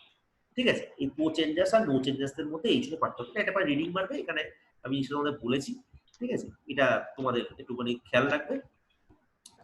তো এইরকম পরিস্থিতিতে কিন্তু একটা জিনিস খুব ভালো হচ্ছিল যে এই দুটো পরিস্থিতি থেকে কংগ্রেস নেতারা কিন্তু একটা কথাও ভালো বলছে যে একে ছাড়া আমরা অচল আর ওকে ছাড়া আমরা অচল। মানে এটা বুঝতে পারছো যে নো চেঞ্জেসদের ছাড়া প্রো চেঞ্জেসরা অচল, প্রো চেঞ্জেসদের ছাড়া নো চেঞ্জাররা অচল। সেই জন্য এরা একটা 1907 সালে যেটা করেছিল সেই সুরাট স্পিড, সেই সুরাট স্পিডের মতো জিনিসটাকে অ্যাভয়েড করতে গিয়ে, অ্যাভয়েড করার চেষ্টা করার জন্য আলটিমেটলি কি করলো? আলটিমেটলি তারা নিজেদের মধ্যে একটা ডিসিশনে এলো। কি ডিসিশনে এলো? তারা নিজেদের মধ্যে এই ডিসিশনে এলো যে গভর্নমেন্ট এই যতদিন না আমরা মাস মুভমেন্ট চালু করছি, ঠিক আছে, মানে যতদিন না আমাদের গান্ধীজি আমাদের লিডার ফিরে আসছে, গান্ধীজি ফিরে আসছে, ততদিন মাস মুভমেন্ট আমরা চালু করছি, ততদিন পর্যন্ত আমরা এই যেরকম আছি সেরকম ভাবেই থাকি। মানে আমরা শুধুমাত্র এই যুদ্ধে পার্টিসিপেট, এই যুদ্ধে বলছি, এই যেরকম একটা দল তোমার কাউন্সিলে পার্টিসিপেট করতে চাইছে তারা পার্টিসিপেট করুক, আর একটা দল যখন নো কনস্ট্রাকটিভ ওয়ার্কে পার্টিসিপেট করতে চাইছে, কনস্ট্রাকটিভ ওয়ার্কগুলো পার্টিসিপেট করতে চাইছে, তারা তাদের মধ্যে থাকবে। কেউ কারোর জায়গায় ডিস্টার্ব করবো, কেউ কারোর জায়গায় ঢুকবো। যদিও গান্ধীজি প্রথম দিকে এই নো তোমার প্রো চেঞ্জারদের বিপক্ষে ছিলেন, গান্ধীজি প্রথম দিকে চাননি যাতে এই প্রো চেঞ্জাররা কাউন্সিলে ঢুকে আবার বিগড়াক সবকিছু, এটা প্রথম দিকে উনি চাননি। কিন্তু পরবর্তী সময় গান্ধীজি সমস্ত কিছু দেখার পর 1924 সালে যে সময় গান্ধী তার মধ্যে রিলিজ হয়েছিলেন অক্টোবর 1923 সালে, এই 1923 সালে বলছি, গান্ধীজি তোমার কবে 1924 সালে রিলিজ হয়েছিল। রিলিজ হওয়ার পর গান্ধীজি প্রথম তোমার যে সেশনটা করলো বেলগাঁও সেশন, ঠিক আছে, যেটা গান্ধীজি একমাত্র যে সেশনটাতে গান্ধীজি হচ্ছে তোমার ছিল, একমাত্র যে সেশনটাতে তোমার গান্ধীজি প্রেসিডেন্ট হয়েছিল, সেই সেশনটায় গিয়ে আলটিমেটলি গান্ধীজি কি বললেন যে ঠিক আছে, গান্ধীজি বললেন যে এরা করুক, কোনো অসুবিধা নেই, আমার কোনো প্রবলেম নেই, নিজের মতো চলুক। ইন দ্য মিন টাইম স্বরাজিস্টরা কিন্তু আলাদা দল করে ফেলেছে, 1923 সালে স্বরাজিস্টরা আলাদা দল করে ফেলেছে এবং তারা তাদের মতো কাজ চলছে, মানে গান্ধীজি অনুমোদনের অপেক্ষা তারা কিন্তু করেনি অ্যাকচুয়ালি, 1923-তেই তারা আলাদা করে ফেলেছে। কিন্তু আলটিমেটলি গান্ধীজি অনুমোদন করলেন 1924 সালে বেলগাঁও, এবং ইন দ্য মিন টাইম স্বরাজিস্টরা কিন্তু বেশ কিছু পেলেন, বেশ কিছু ভালো পজিশন অর্জন করলেন, যেমন ইয়েতে তোমার 42টা সিট পেলেন, ঠিক আছে, 141টা ইলেকট্রিসিটি সিটস এর মধ্যে 42টা সিট পেলেন লড়ে। প্রভিন্সিয়াল অ্যাসেম্বলি অফ সেন্ট্রাল প্রভিন্সে ক্ষমতায় এলেন, ঠিক আছে, এগুলো সমস্ত কিছু করলেন। কিন্তু আলটিমেটলি কি হলো, স্বরাজিস্টদের উপরে কিন্তু গভর্নমেন্ট আবার ক্র্যাকডাউন করা শুরু করলো, এবং ইন দ্য মিন টাইম আরো কিছু জায়গায় মিউনিসিপাল বডি ইলেকশন বডিতে ওনারা জিতলেন, যেমন সিআর দাস মেয়র হলেন কলকাতা, সুভাষচন্দ্র বসু সিইও হলেন, বল্লভভাই প্যাটেল আহমেদাবাদ মিউনিসিপ্যালিটি সিইও হলেন, রাজেন্দ্র প্রসাদ পাটনা মিউনিসিপ্যালিটি চেয়ারম্যান হলেন, জওয়াহরলাল নেহরু এলাহাবাদ মিউনিসিপ্যালিটি প্রেসিডেন্ট হলেন।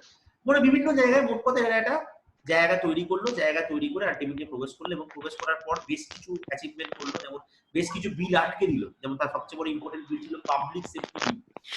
1928 সালে একটা বিল পাস হওয়ার কথা হচ্ছিল, পাবলিক সেফটি বিল 1928। এই পাবলিক সেফটি বিলটাকে ওরা কিন্তু হারিয়ে দিয়েছিল, পাবলিক সেফটি বিলটাকে পাস করতে দেয়, ঠিক আছে, এইটা একটা বিশাল বড় অ্যাচিভমেন্ট। তারপর তোমার বিভিন্ন অ্যাডজর্নমেন্ট মোশন করেছিল, বিভিন্ন মোশন পাবলিক সেফটি বিলটা একটু বলো না কি? হ্যাঁ বলো পাবলিক সেফটি বলছি পরে বলছি, আচ্ছা আমি জাস্ট একটা ডিসকাস করতে তাও বলছি, ঠিক আছে। তো এইগুলো সমস্ত তোমার বেশ কিছু মানে ইলেকশন বিভিন্ন জায়গাতে কি করলো, বিভিন্ন জায়গায় যখনই ইলেকশনে জিতলো সেই জায়গাতে ঢোকার পরই গভর্নমেন্টকে সেভারাল টাইম নাকানি চোবানি খাওয়ালো, বিভিন্ন অ্যাডজর্নমেন্ট বসানো হলো, বাজেটের এগেনস্টে যখনই কোনো প্রস্তাব এলো বাজেটের এগেনস্টে প্রস্তাবগুলোর এগেনস্টে চলে গেল, মানে মোট কথা সরকারকে নাস্তানাবোধ করে ছেড়েছিল, বিভিন্ন জায়গায় সরকারকে নাস্তানাবোধ করে ছেড়েছিল। এছাড়া সেলফ গভর্নমেন্ট নিয়ে, সিভিল লিবার্টিজ নিয়ে, ইন্ডাস্ট্রিয়ালাইজেশন নিয়ে প্রচুর বক্তব্য রেখেছিলেন। মানে মোট কথা সারা দেশে মনে রাখবে যে এই দলটাই স্বরাজিস্ট পার্টি আলটিমেটলি কি করলো, সারা দেশের মানুষের মধ্যে একটা প্রো এফেক্ট ফেলা শুরু করলো যে ব্রিটিশরা ইনভিনসিবল নয়, ব্রিটিশদের এগেনস্টে লড়া যায়, এই একটা জিনিস কিন্তু এরা তৈরি করেছিলেন। এই ব্রিটিশরা ব্যাপক পরিমাণে কোনো ভেবে লাভ নেই, ব্রিটিশদের এগেনস্টে লড়া যায়। এবং লাস্ট যে স্কিমটা আমাদের মন্টেগু চেমস স্কিম, সেটা যত ডিফেক্ট বার করা সম্ভব সব ডিফেক্ট বার করা। 1917 সালে মন্টেগু ডিক্লারেশনে যতগুলো ডিফেক্ট বার করা সম্ভব, 1920 সালে মন্টেগু চেমস রিফর্মসে যত ডিফেক্ট বার করা সম্ভব সব ডিফেক্টগুলো হুল করে বার করা সম্ভব। এরকম ড্রব্যাক এদের সবচেয়ে বড় যেটা হলো সেটা হচ্ছে যে এরা একটা জায়গায় সাপোর্ট করতে পারলো না, সেটা হচ্ছে মুসলিম প্রজাদের পক্ষে। মুসলিম প্রজারা যারা ছিল ম্যাক্সিমাম জমিদার ছিল হিন্দু, এদের এগেনস্টে অনেকে বলল যে একটা কিছু স্টেপ নিতে, স্বরাজিস্টরা এই স্টেপটা নিতে পারলো না, এটা কখনো পারলো না। স্বরাজিস্টরা বরাবরই এই জায়গাটা আটকে গেল, যে যেহেতু মনে রাখতে হবে কংগ্রেসের একটা বড় পোর্শন বরাবরই ছিল শিক্ষিত সম্প্রদায়, তো এই জায়গাটা স্বরাজিস্টরা কিন্তু কিছু করতে পারলো না, ঠিক আছে।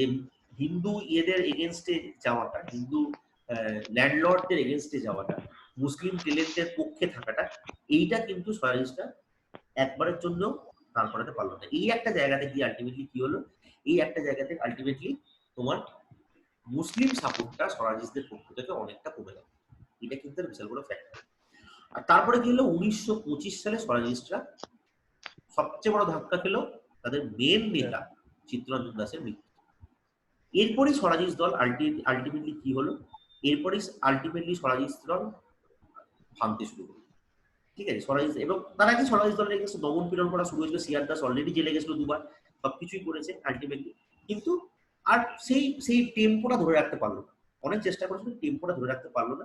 যদিও স্বরাজিস্ট দলের কিছুটা একটা সেকশন তারপর কি হলো, স্বরাজিস্ট দলের মধ্যে একটা সেকশন কি করলো, একটা সেকশন বেরিয়ে চলে এসে আবার কংগ্রেসে পার্টিসিপেট করে গেল, আর একটা সেকশন তারপরে রয়ে গেল, তারা 1926 সালে ইলেকশনে পার্টিসিপেটও করলো আফটার মানে 1925 সালে চিত্তরঞ্জন মারা যাওয়ার পর তারা পার্টিসিপেটও করলো, তারা জিতলো, এবং এই সেকশনটাই আলটিমেটলি 1928 সালের এই পাবলিক সেফটি বিলটাকে হারিয়ে দিয়েছিল, ঠিক আছে। কিন্তু সব জায়গাতে তারা সেরকম জয় পেল না, আলটিমেটলি 1930 সালে কংগ্রেস লাহোর কংগ্রেসে যখন গিয়ে রেজলিউশন নিল, কংগ্রেস যে পূর্ণ স্বাধীনতা রেজলিউশন নিল এবং তোমার আমাদের টুয়ার্ডস সেলফ সিভিল ডিসোবিডিয়েন্স মুভমেন্টের যখন কংগ্রেস আবার মানে মাথাচাড়া দিল, সেই জায়গাটায় আলটিমেটলি এরাও বুঝতে পারবে যে আর আলাদা করে এই দলটা রাখার প্রয়োজন নেই, কারণ এরা এটাই চেয়েছিল সিভিল ডিসোবিডিয়েন্স মুভমেন্ট যতদিন না শুরু হচ্ছে ততদিন পর্যন্ত আমরা মানুষের মধ্যে মোরালটাকে জাগিয়ে রাখবো। কিন্তু আলটিমেটলি কি হলো, আলটিমেটলি তোমার এই দলটা আস্তে আস্তে ঢুকে গেল ইয়েতে, আবার কংগ্রেসে ব্যাক করে চলে গেল। মানে স্বরাজ্য দলটা কিন্তু বরাবরই এটা কিন্তু মনে রাখবে, স্বরাজ্য দলটা কিন্তু কংগ্রেসের বাইরে কখনোই যায়, এটা কিন্তু খেয়াল রাখবে, ঠিক আছে? স্বরাজ্য দলটা কিন্তু কখনোই কংগ্রেসের বাইরে যায় না, ঠিক আছে? যেমন ফরওয়ার্ড ব্লক যেমন ছিল কংগ্রেসের প্রথম দিকে কংগ্রেসের মধ্যে ছিল, সুভাষচন্দ্র সেটা করেছিল, সেটা পরবর্তী সময় কি হয়েছে, পরবর্তী সময় কংগ্রেস থেকে বেরিয়ে চলে গেছে, পুরোপুরি ওয়াক আউট করেছিল। কিন্তু স্বরাজ্য পার্টি কিন্তু সেটা কিন্তু ছিল না, কংগ্রেস খিলাফত স্বরাজ্য পার্টি কিন্তু কংগ্রেসের মধ্যে থেকেই উইং হিসেবে শুরু করেছিল, কংগ্রেসের মধ্যেই একটা উইং হিসেবে শুরু করেছিল এবং নো চেঞ্জেসরা অন্য উইং হিসেবে কাজ করতো, এইটা কিন্তু খেয়াল রাখবে। তো এই হচ্ছে ইন শর্ট আমাদের স্বরাজিস্ট পার্টির কাজ অ্যাক্টিভিটিস। আমি এই নোটটা খুব ছোট্ট করে যেমন তোমাদের দিয়েছি, দু কথার মধ্যে মোটামুটি ভরিয়ে দিয়েছি, ঠিক আছে? এই জিনিসটাকে জাস্ট একটুখানি খেয়াল করে রাখা, মানে জিনিসটাকে একটু পড়া, এই স্বরাজিস্ট পার্টি নো চেঞ্জেসের কাজ কি, নো চেঞ্জেসের কাজ নয় কি, অ্যাচিভমেন্টস কি কি তারা করেছিল, কোথায় কোথায় জিতেছিল, এইগুলো একটু মনে রাখতে হবে, ঠিক আছে? এছাড়া এখানে এই জিনিসটা এটাই ছিল মেন, এখানে খুব মানে আলাদা করে আর মানে খুব ডিটেলে কিছু মনে রাখার দরকার নেই। আর in the meantime no চেঞ্জাররাও কিছু কাজ করছিল, সেইগুলো একটু তোমাদের খেয়াল রাখতে হবে যে নো চেঞ্জাররা বিভিন্ন জায়গায় আশ্রম তৈরি করেছিল, ঠিক আছে? যেমন বেদসি আশ্রমী বারদৌলি, এবার লাস্ট টাইম দিয়ে দেবে constructive work by no changers, নোটটা দেবে একদম লাস্ট পাতায় রয়েছে, এগুলো নো চেঞ্জারদের কিছু কাজ ছিল, ঠিক আছে? Constructive work by no changers এবং স্বরাজিস্ট পার্টির যে ড্রব্যাক গুলো ছিল সেইগুলো একটুখানি খেয়াল রাখতে হবে, ঠিক আছে? এইগুলো একটুখানি তোমাদের মনে রাখতে হবে, স্বরাজিস্ট পার্টির ড্রব্যাক যেগুলো ছিল সেগুলো তোমাদের মনে রাখতে হবে। আর বিটল ভাই প্যাটেল সেন্ট্রাল লেজিসলেটিভ অ্যাসেম্বলি 1925 সালে স্পিকার হিসেবে জয়েন করেছিলেন, এই পয়েন্টগুলো খেয়াল রাখতে হবে। ওভারঅল কনসেপ্ট হচ্ছে এইটা, এই কনসেপ্টটা তোমাদের মনে রাখতে হবে, ঠিক আছে? হ্যাঁ, তুমি বলছো পাবলিক সেফটি বিল। হ্যালো হ্যালো হ্যাঁ, পাবলিক সেফটি বিল। পাবলিক সেফটি বিলটা অ্যাকচুয়ালি তোমার ছিল সোশ্যালিস্ট এবং কমিউনিস্টদের এগেইনস্টে একটা বিল, ঠিক আছে? এটা মেইনলি তোমার মানে যেটা পড়া হচ্ছিল সেটা হচ্ছিল যে ভারতবর্ষের মানে এটা অনেকটা রাওলাট আইনের মতোই একটা ছোটখাটো ব্যাপার, কিন্তু মানে ছোটখাটো ব্যাপার রাওলাট আইনের মতোই একটা ব্যাপার, ঠিক আছে? কিন্তু এটা মেইনলি টার্গেট করা হয়েছিল সোশ্যালিস্ট এবং কমিউনিস্ট যারা ছিল তাদের উপর, যে সোশ্যালিস্ট এবং কমিউনিস্টরা এর এগেইনস্টে মানে এই সরকারের এগেইনস্টে যাচ্ছিল, ঠিক আছে?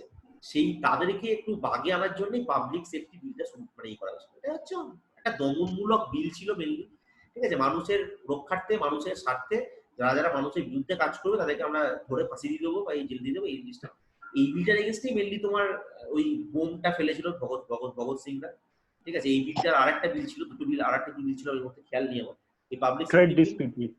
হ্যাঁ, ট্রেড ডিসপিউট এই দুটো বিলের এগেইনস্টে মেইনলি ছিল, এর এগেইনস্টেই তোমার সেন্ট্রাল লেজিসলেটিভ অ্যাসেম্বলিতে বোমটা ফেলেছিল 1929 সালে, ঠিক আছে?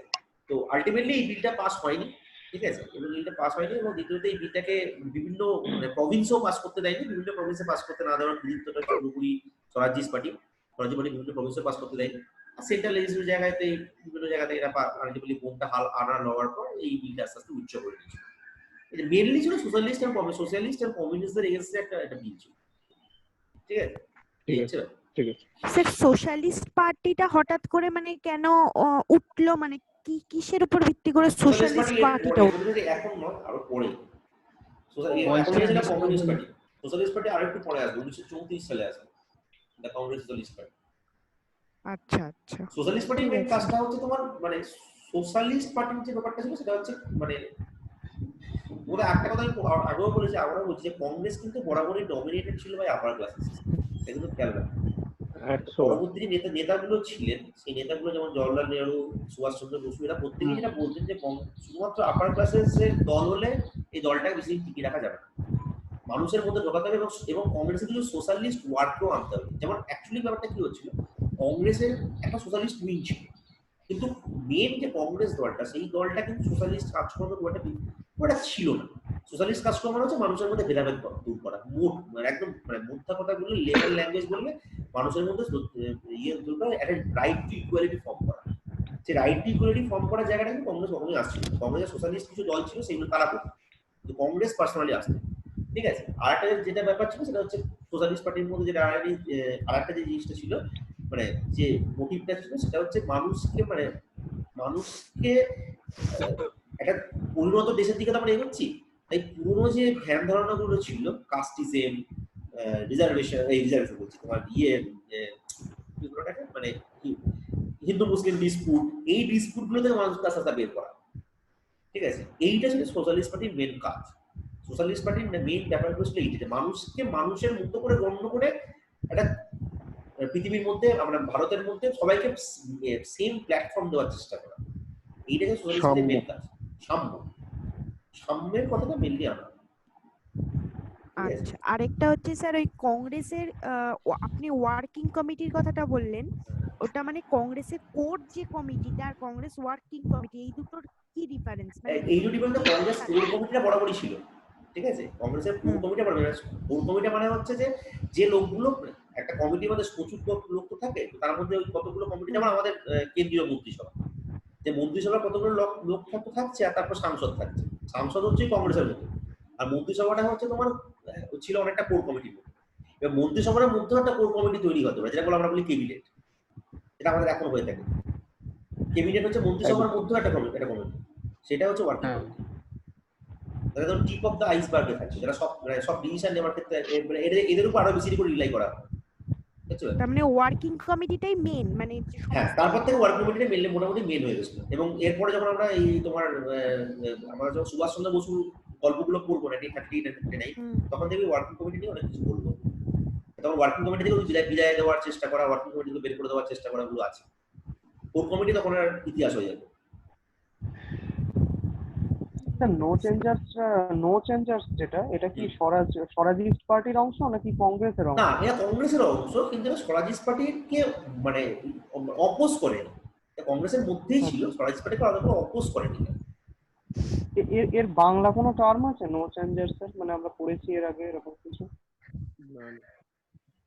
বাংলাটা এখান থেকে কি ওই চরমপন্থী নরমপন্থী মানে না, চরমপন্থী নরম তার আগে,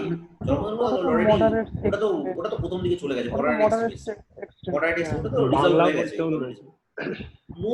বাংলা বইতেও নো চেঞ্জার লেখা আছে।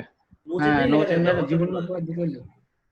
আর একটা যেটা responsive is not responsive line একটাকে বলে, এটা প্রতিক্রিয়াশীল আর অপ্রতিক্রিয়াশীল একটা ছিল। এটাকে কি বলতে পারো? অপ্রতিক্রিয়াশীল বলতে পারো, এটা বলতে পারো। আচ্ছা আচ্ছা আচ্ছা। প্রতিক্রিয়াশীল হ্যাঁ বলো।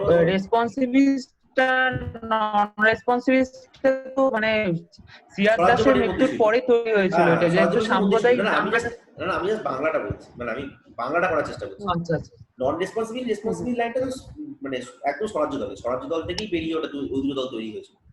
একটা যারা অ্যান্টি হিন্দু মানে কিছুটা তোমার কমিউনাল পার্টি হয়ে গেছে, আর কিছুটা তোমার রেসপন্সিবল যারা তোমার অ্যান্টি কমিউনাল মানে ফিগারটা রাখতে চেয়েছিল। তাই আর কি এই ওই প্রতিক্রিয়া নো চেঞ্জার হিসেবে বলতে পারো, যে অপ্রতিক্রিয়াশীল বা অনিষ্ক্রিয় এরকম বলতে পারো। নিষ্ক্রিয়বাদী এবং অনিষ্ক্রিয়বাদী এরকম বলতে পারো, সক্রিয় বা নিষ্ক্রিয় এরকম বলতে পারো। আর কিছু? ঠিক আছে, আজকে রাখছি। এরপরে 11, আচ্ছা 11 ধরার আগে আমি একটা নোট তৈরি করে তারপরে 11 ধরবো। ঠিক আছে, এই দুটো তার মধ্যে পড়ো, কোনো কোশ্চেন থাকলে পড়ে থাকলে পড়ো, এবং এইগুলোর উপর বেস করে যত যা পারো এমসিকিউ যে বইতে পারো সলভ করো। বিভিন্ন বই তো আছেই, সেই বিভিন্ন বই ডাউনলোড করে এগুলোর উপর বেস করে এমসিকিউ গুলো সলভ করতে শুরু করো, বা বাড়িতে কোনো এমসিকিউ থাকলে সেগুলো সলভ করো।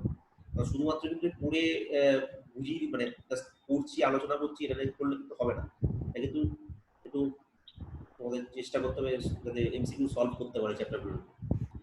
স্যার বলছি যে ইতিহাস মানে একটা অন্য সাবজেক্ট নিয়ে একটা কোশ্চেন আছে, করা যাবে কি? বলো। বলছি যে পারচেসিং পাওয়ার প্যারিটিটা স্যার যদি একটু বলে দেন তো, পারচেসিং পাওয়ার প্যারিটি মানে কিভাবে বলবো, কি বলতে চাইছো বলো? মানে আমি বলতে জিডিপির সাথে রিলেশনটা কি রয়েছে, মানে জিডিপির সাথে কিভাবে পারচেসিং পাওয়ার প্যারিটিটা ডিপেন্ড করে। পারচেজিং পাওয়ার প্যারিটি হিসেবে যদি বলতে হয়, সেটা হচ্ছে তোমার অ্যাকচুয়ালি একটা মানুষের ক্রয় করার ক্ষমতার একটা তুলনা পারচেজিং পাওয়ার প্যারিটি। ঠিক আছে, ধরো আমার দেশের মানুষের ক্রয় করার ক্ষমতা আর পাশের দেশের মানুষের ক্রয় করার ক্ষমতার মধ্যে একটা তুলনামূলক যে জায়গাটা, সেটাকে বলা হয় পারচেজিং পাওয়ার প্যারিটি। এইটা হচ্ছে একটা মাপদণ্ড, যে মাপদণ্ডটা ভারত মানে পৃথিবীর সমস্ত দেশের মানুষের মধ্যে একটা মাপ হিসেবে তোলা হয়। That is purchasing power parity. যে আমার দেশের মানুষ $1 বিনিময়ে কতটা জিনিস কিনতে পারে, আর পাশের দেশের মানুষটা $1 বিনিময়ে কতটা জিনিস কিনতে পারে। ঠিক আছে, এইটা হচ্ছে পারচেজিং পাওয়ার প্যারিটির একটা তুলনা। ঠিক আছে, এইবার জিডিপির সঙ্গে যদি রিলেট করতে হয়, তাহলে আমরা এটা এই জিনিসটা আমরা মনে রাখতে হবে যে এখানে কিন্তু আমরা জিডিপির সঙ্গে রিলেট করতে যেটা চলে আসে ওটা পিসিআই, পার ক্যাপিটাল ইনকাম। যদি আমাদের জিএনপিটাকে আমরা ভাগ করি, যে পপুলেশন দিয়ে ভাগ করি জিএনআই কে, তাহলে পার ক্যাপিটাল ইনকাম পাবো। এই পার ক্যাপিটাল ইনকামের ভিত্তি করে কিন্তু পারচেজিং পাওয়ারটা তৈরি করতে পারবো, যে সারা দেশের যে জিডিপি বা জিএনপি, সেটার ভিত্তিতে আমাদের দেশের যা ন্যাশনাল ইনকাম, সেই ন্যাশনাল ইনকামে আমাদের দেশের মানুষ কতটা জিএনপি কে পারচেজ করতে পারে। এই হচ্ছে পারচেজিং পাওয়ার প্যারিটির একটা কনসেপ্ট। ঠিক আছে, এটা হচ্ছে একটা কনসেপ্ট আর কিছুই না। পারচেজিং পাওয়ার প্যারিটি মানে একটা দেশের মানুষ $1 বিনিময়ে বা একটা মুদ্রামানের বিনিময়ে সে কতটা জিনিস কিনতে পারে, এটা তুলনা করছে অন্য দেশের সাথে। এবং সেই দুটো দেশের ইয়েটাকে একটা মাপদণ্ড করে দেওয়া হচ্ছে, যে কোনো একটা বাস্কেট তৈরি করা হয়েছে, যে ধরো ভারতের মানুষ আর মালয়েশিয়ার মানুষ $1 বিনিময়ে কতগুলো পাউরুটি কিনতে পারে। দ্যাট ইজ পারচেজিং পাওয়ার। যে পারচেজিং পাওয়ারের প্যারিটি তৈরি করা হচ্ছে পারচেজিং পাওয়ার প্যারিটি। এটা হচ্ছে একটা দেশের উন্নয়নটাকে বোঝানোর জন্য। এবং এই জন্য এখানে তোমাকে পিসিআই কনসেপ্টটাকে পাশে ধরতে হবে, যে পার ক্যাপিটাল ইনকাম কত। পারচেজিং পাওয়ার প্যারিটির উপর ভিত্তি করতে হচ্ছে যে দরকার একটা পিসিআই, কারণ পিসিআই মানুষের উপর তৈরি করে পারচেজিং পাওয়ার। এটা মানুষের পারচেজিং পাওয়ার কত, কারণ তুমি এইটা খেয়াল রাখতে হবে যে আমি যদি এটা এইভাবে হিসেব করি, যে আমার দেশের একটা মানুষ একটা আইসক্রিম কিনতে কত টাকা খরচা করে, আর আমেরিকার একটা মানুষ একটা আইসক্রিম কিনতে কত টাকা খরচা করে, তাহলে তো পুরো ফেক হিসেব হয়ে যাবে। কারণ আমেরিকার একটা মানুষের কাছে আইসক্রিম কেনাটা পারচেজিং পাওয়ারের মধ্যে পড়ে না, ওটা খুব ইজিলি ওরা ক্রয় করতে পারে। আর আমার দেশের আইসক্রিম কেনাটা আমাকে পিসিআর মধ্যে মানে পারচেজিং পাওয়ারের মধ্যে ধরতে হয়, এটা আমার কাছে বিলাসবহুল। তো মানে এইগুলোর উপর ডিপেন্ড করে পিসিআইটা, যে একটা দেশের একটা মানুষের যতটা ভালো পিসিআই হবে, তার পারচেজিং পাওয়ার অনেক বেটার হবে। ঠিক আছে, তার পারচেজিং পাওয়ারের সঙ্গে আমার তুলনা করতে গেলে অসুবিধা আছে। এই জন্য কিছু সমমান দেশের মধ্যে এগুলো বিচার করা, এটা অনেক বড় ক্যালকুলেশন অ্যাকচুয়ালি। এবং এই জন্য এখানে বেশ কিছু তোমার ইম্পর্টেন্ট গুডস কি ধরা হয়, সবকিছু পারচেজিং পাওয়ারের ভিত্তিতে ধরা হয় না। পারচেজিং পাওয়ার প্যারিটি খুব বেসিক গুডস গুলো কি ধরা হয় পারচেজিং পাওয়ার প্যারিটি। এটা যখন তোমাদের এটা আরেকবার যখন বলবো তখন এটা আরো ডিটেইলে বলবো। তোমাদের আমি দিয়েছে আরেকবার যখন বলবো, যখন ডিভাইস দেবো তখন আরো ডিটেইলে বলবো পারচেজিং পাওয়ার জিএনপি আর স্যার। মানে এই পারচেসিং পাওয়ার প্যারিটি হ্যাঁ কোন জিনিসটাকে ইন্ডিকেট করে? কেটে গেল। হ্যাঁ স্যার, বলছি পারচেসিং পাওয়ার প্যারিটি এটা কোন জিনিসটাকে ইন্ডিকেট করে? দেশের, হ্যাঁ দেশের তোমার অর্থনৈতিক ক্ষমতার উপর কিছুটা ডিপেন্ড করে, দেশের অর্থনৈতিক পরিস্থিতিও ডিপেন্ড করে। ঠিক আছে, এবং অ্যাট এ টাইম একটা দেশের হিউম্যান ডেভেলপমেন্ট ইন্ডেক্স কতটা সেটাও ডিপেন্ড করে পারচেজিং পাওয়ার প্যারিটি। আচ্ছা আচ্ছা, হ্যাঁ স্যার বুঝেছি। ঠিক আছে, আর কিছু কোশ্চেন? স্যার বলছি ছোটবেলায় পড়েছিলাম যে গান্ধীজি তো মানে কোনোদিন চাননি যে টেকনোলজিক্যাল। হ্যাঁ স্যার, এবার শোনা যাচ্ছে? হ্যাঁ বলো। হ্যাঁ স্যার, ছোটবেলায় পড়েছিলাম যে গান্ধীজি কোনোদিনই চাননি যে টেকনোলজিক্যাল অ্যাডভান্সমেন্ট ভারতে ঢুকুক। তো এটা মানে চেয়েছিলেন যে ভারতের মানুষ ভিলেজার এবং তারা চাষাবাদ করেন, তো এইভাবেই চলুক। তো এটা মানে এটা স্যার আমি পড়েছিলাম, কোথাও একটা পড়েছিলাম না নেটে দেখেছিলাম এরকম একটা কি। আচ্ছা, তো তোমার আরেকটা জিনিস বলে দিই, দেবাঞ্জনকে একটা কথা বলে দিই, বা পারচেজিং পাওয়ার প্যারিটির ক্ষেত্রে আরেকটা জিনিস একটু বলে রাখি। সেটা হচ্ছে পারচেজিং পাওয়ার প্যারিটির ক্ষেত্রে আরেকটা যে কথা মাথায় রাখতে হবে সেটা হচ্ছে কান্ট্রির, সোহমকেও বলছি যেটা তুমি জিজ্ঞেস করতে গেলে, যে দুটো কান্ট্রির ওই মুদ্রার যে মানে বিনিময় মূল্যটা, সেটাও কিন্তু পারচেজিং পাওয়ার প্যারিটিতে বোঝা যায়। মুদ্রা বিনিময় মূল্য মানে কি স্যার কনভার্টিবিলিটি বলছেন, যে $1 মানে 70 টাকা সেই হিসাবে? এক্স্যাক্টলি যে তাদের $1 ভিত্তিতে তারা কত টাকা কিন্তু 70 টাকা, মানে দুটো দেশের অর্থনৈতিক পরিস্থিতিটাও কিন্তু বোঝা যায়, মানে এক্সচেঞ্জ রেট অফ দুটো কান্ট্রি, সেটাও কিন্তু পার্চেসিং পাওয়ার প্যারিটি বোঝা যায়। আচ্ছা, ঠিক আছে, এটাও ফ্যাক্টর। বুঝতে পেরেছি। হ্যাঁ আবার স্যার মানে টাইম টু টাইম ইনফ্লেশনটাও তো বোঝা যাবে নাকি এই পার্চেসিং পাওয়ার প্যারিটি দিয়ে? ইনফ্লেশনটা তো অবশ্যই একটা পার্ট, ইনফ্লেশন তো টোটালটার পার্ট, ইনফ্লেশন তো এর বাইরে নয়। আচ্ছা, ইনফ্লেশন তো তোমার দেশে যদি ইনফ্লেশন বেড়ে যায় বা তোমার দেশে ইনফ্লেশন কমে যায়, তাহলে তোমার তো এক্সচেঞ্জ ভ্যালুর উপর এফেক্ট পড়বেই। হ্যাঁ, এটা যে দেশটার সঙ্গে পার্চেসিং পাওয়ার প্যারিটি তৈরি করছো, জেনারেলি আমরা সব দেশের সঙ্গে তুলনা করি ডলারটাকে মান্যতা রেখে। যদি আমি যদি আজকে আমার দেশের সঙ্গে ফ্রান্সের পার্চেসিং পাওয়ার প্যারিটি তুলনা করি, সেটা আমি তো হিসেবে ইনফ্লেশনটা আমি তো আনবই, যে আমার দেশে ইনফ্লেশন কত, ওর দেশে ইনফ্লেশন কত, সেটা তো হিসেবে আনবই, তাহলে এই পার্চেসিং পাওয়ার প্যারিটি তৈরি করতে পারবো না। যেমন দেখা গেলো ফ্রান্সে দেখা গেলো যে মুদ্রাস্ফীতি তুঙ্গে, যেমন ধর আমি যখন জিম্বাবুয়ের সঙ্গে পার্চেসিং পাওয়ার প্যারিটি তুলনা করতে পারি ভেনেজুয়েলার সঙ্গে, ঠিক হবে? হবে না তো, কারণ ভেনেজুয়েলা বা জিম্বাবুয়ে এই সময় তোমার ইয়েতে ভুগছে, মুদ্রাস্ফীতিতে ভুগছে, ব্যাপক পরিমাণে মুদ্রাস্ফীতি চলছে সেই দুটো দেশে, মানে চলছিল কদিন আগে পর্যন্ত।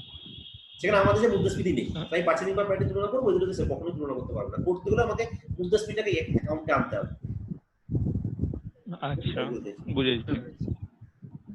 হ্যাঁ বলো, অরূপ কি বলছে বলো। ওই স্যার মানে কোথায় একটা জন্য আমি পড়েছিলাম, আমার হঠাৎ মনে পড়লো যে ওই গান্ধীজিকে বলিনি, আমি কিছু বলিনি, আমি এরকম কিছু কথা কোনো পড়ি, ঠিক আছে? তুমি এটা কোথা থেকে বলছো আমি ঠিক জানি না, কিন্তু ইন্ডাস্ট্রির কথা বলছে, কটেজ ইন্ডাস্ট্রি। না, কটেজ ইন্ডাস্ট্রি তো একটা পার্ট, বলা হয়েছিল কটেজ ইন্ডাস্ট্রিকে দেশের সমস্ত জায়গায় ছড়িয়ে দেওয়ার জন্য বলা হয়েছিল। কিন্তু গান্ধীজি কখনো টেকনোলজিক্যাল অ্যাডভান্সমেন্টের এগেইনস্টে ছিল না, প্রথমত টেকনোলজিক্যাল অ্যাডভান্সমেন্টের এগেইনস্টে থাকার কথাও না, ঠিক আছে? কারণ গান্ধীজি নিজেই তোমার মানে ক্ষমতার মানে বিকেন্দ্রীকরণটা চেয়েছিলেন, আর বিকেন্দ্রীকরণ করতে গেলে টেকনোলজিক্যাল অ্যাডভান্সমেন্ট অবশ্যই জরুরি। গান্ধীজি নিজেই সেন্ট্রালাইজেশনটা চাই, গান্ধী নিজে ডিসেন্ট্রালাইজেশন চেয়েছিলেন। ডিসেন্ট্রালাইজেশন কখনোই টেকনোলজিক্যাল অ্যাডভান্সমেন্ট ছাড়া সম্ভব না। স্যার সেটা তো স্যার প্ল্যানিংও বলা ছিল 1938 যে কংগ্রেস প্ল্যান হয়েছিল, সেখানে অবশ্যই সেখানে তো উনি ছিলেন, সেখানে সাপোর্ট তো করেছিলেন। হ্যাঁ উনি ছিলেন, সেখানে সাপোর্ট করেছিলেন। পরবর্তীকালে গান্ধিয়ান প্ল্যান যখন হলো তখনও তো করা হয়েছিল জিনিসটা। হ্যাঁ, সবকিছুতেই হয়েছে, আমি বলছি মানে উনি যেটা বলতে চাইছেন যে উনি কটেজ ইন্ডাস্ট্রির উপর জোর দিতে চেয়েছেন, কটেজ ইন্ডাস্ট্রির উপর জোর দিতে চেয়েছিলেন মানে কিন্তু টেকনোলজিকে উড়িয়ে দিতে চান, তাহলে ডিসেন্ট্রালাইজেশনের উপর জোর দিতেন না। টেকনোলজি নিয়ে হয়তো কোনো কথা উনি বলেননি আলাদাভাবে, টেকনোলজিক্যাল অ্যাডভান্সমেন্ট দরকার বা সেরকম কিছু বলেননি, কিন্তু ডিসেন্ট্রালাইজেশনের দিকে ইঙ্গিত করা মানে টেকনোলজিক্যাল অ্যাডভান্সমেন্টের উপর কিছুটা হলেও নজর দেওয়া। তাহলে ডিসেন্ট্রালাইজেশন হবে কিনা, মানুষের হাতে হাতে ক্ষমতা পৌঁছবে কিনা, টেকনোলজিক্যাল অ্যাডভান্সমেন্ট সম্ভব না। আর কোনো কোয়েরি কারণ? স্যার বলছি ইকোনমিক্সের একটা কোশ্চেন ছিল, বলবো? বলো। Operating parameters of commercial banks as percentage to assets are the highest in case of, দিয়ে উত্তর দিচ্ছে প্রাইভেট ব্যাংকস। এখানে অপারেটিং প্যারামিটারস মানেটা কি? বলো। Operating parameters of commercial banks as percentage to assets are the highest in case of, the option আছে foreign bank, private bank, schedule commercial banks না none of the above. তো answer private bank করছে, এটার মানে কি? Operating parameters আমার এই মুহূর্তে এক্স্যাক্টলি খেয়াল করছে না, ঠিক আছে? আমার যতদূর মনে পড়ছে অপারেটিং প্যারামিটারস বলতে আমরা জেনারেলি একটা মানে ব্যাংকের অ্যাসেটের এগেইনস্টে লায়াবিলিটি কতটা তার উপর ভিত্তি করা হয়, যে একটা প্যারামিটার থাকে, মানে এটাকে আমরা মানে কমার্সের টার্মে বলতাম লিকুইডিটি রেশিও, যে যত অ্যাসেট আর মানে কারেন্ট অ্যাসেট আর কারেন্ট লায়াবিলিটি কতটা রয়েছে, মানে তোমার ধরো যতটা লায়াবিলিটি রয়েছে সেই লায়াবিলিটি তোমার অ্যাসেট যতটা রয়েছে ততটাই কভার করতে পারবে কিনা, এই জিনিসটা দেখা হয়। যে কোনো প্রফিটেবল অর্গানাইজেশন এই জিনিসটা দেখে যে আমার যত লায়াবিলিটি আছে সেই লায়াবিলিটিকে যদি কি আমার অ্যাসেটে রাইট আপ করা যেতে পারে, এটা সবসময় যে কোনো ইয়ে দেখে, ঠিক আছে? তো আমার এক্স্যাক্টলি এই মুহূর্তে খেয়াল করছে না, কিন্তু আমার মনে হচ্ছে যে এই জিনিসটাই অপারেটিং প্যারামিটার বলতে বোঝানো হচ্ছে, যে অ্যাসেট এবং লায়াবিলিটির রেশিওটা, মানে আমার যত অ্যাসেট আছে সেই তত অ্যাসেটকে আমি যদি ইউটিলাইজ করি তাহলে কি আমার লায়াবিলিটি কভার আপ করা যেতে পারে, এটা হচ্ছে ফ্যাক্টর। অ্যাসেট বলতে কিন্তু শুধুমাত্র যন্ত্রপাতি বোঝানো হয় না, হিউম্যান অ্যাসেট তো অ্যাসেট, ঠিক আছে? সবকিছু কি আমরা যদি খেয়াল করি, আমি তাও দেখে বলবো তোমাকে এটা। আর তার মানে এই যে ম্যানেজমেন্টটা, মানে এই ম্যানেজমেন্টটা প্রাইভেট ব্যাংকগুলো সবথেকে ভালো করে থাকে। হ্যাঁ, প্রাইভেট ব্যাংকের ক্ষেত্রে লোন ফোন তোলা বা এগুলো লোন মানে ম্যানেজমেন্ট করাটা অনেক বেটার হয়। লোন মানে এনপিএটা প্রাইভেট ব্যাংকের ক্ষেত্রে অনেকটা কমই হয়, প্রাইভেট ব্যাংক অনেক সিকিউরড ওয়েতে লোন স্যাংশন করে, অনেক মানে অনেক চিন্তা ভাবনা করে এগোয়। আচ্ছা, ঠিক আছে। ঠিক আছে স্যার। ঠিক আছে, অফ করছি তাহলে আজকে, নেক্সট হ্যাঁ, কবে স্যার। হবে জানাচ্ছি। ঠিক আছে, ওকে একদম।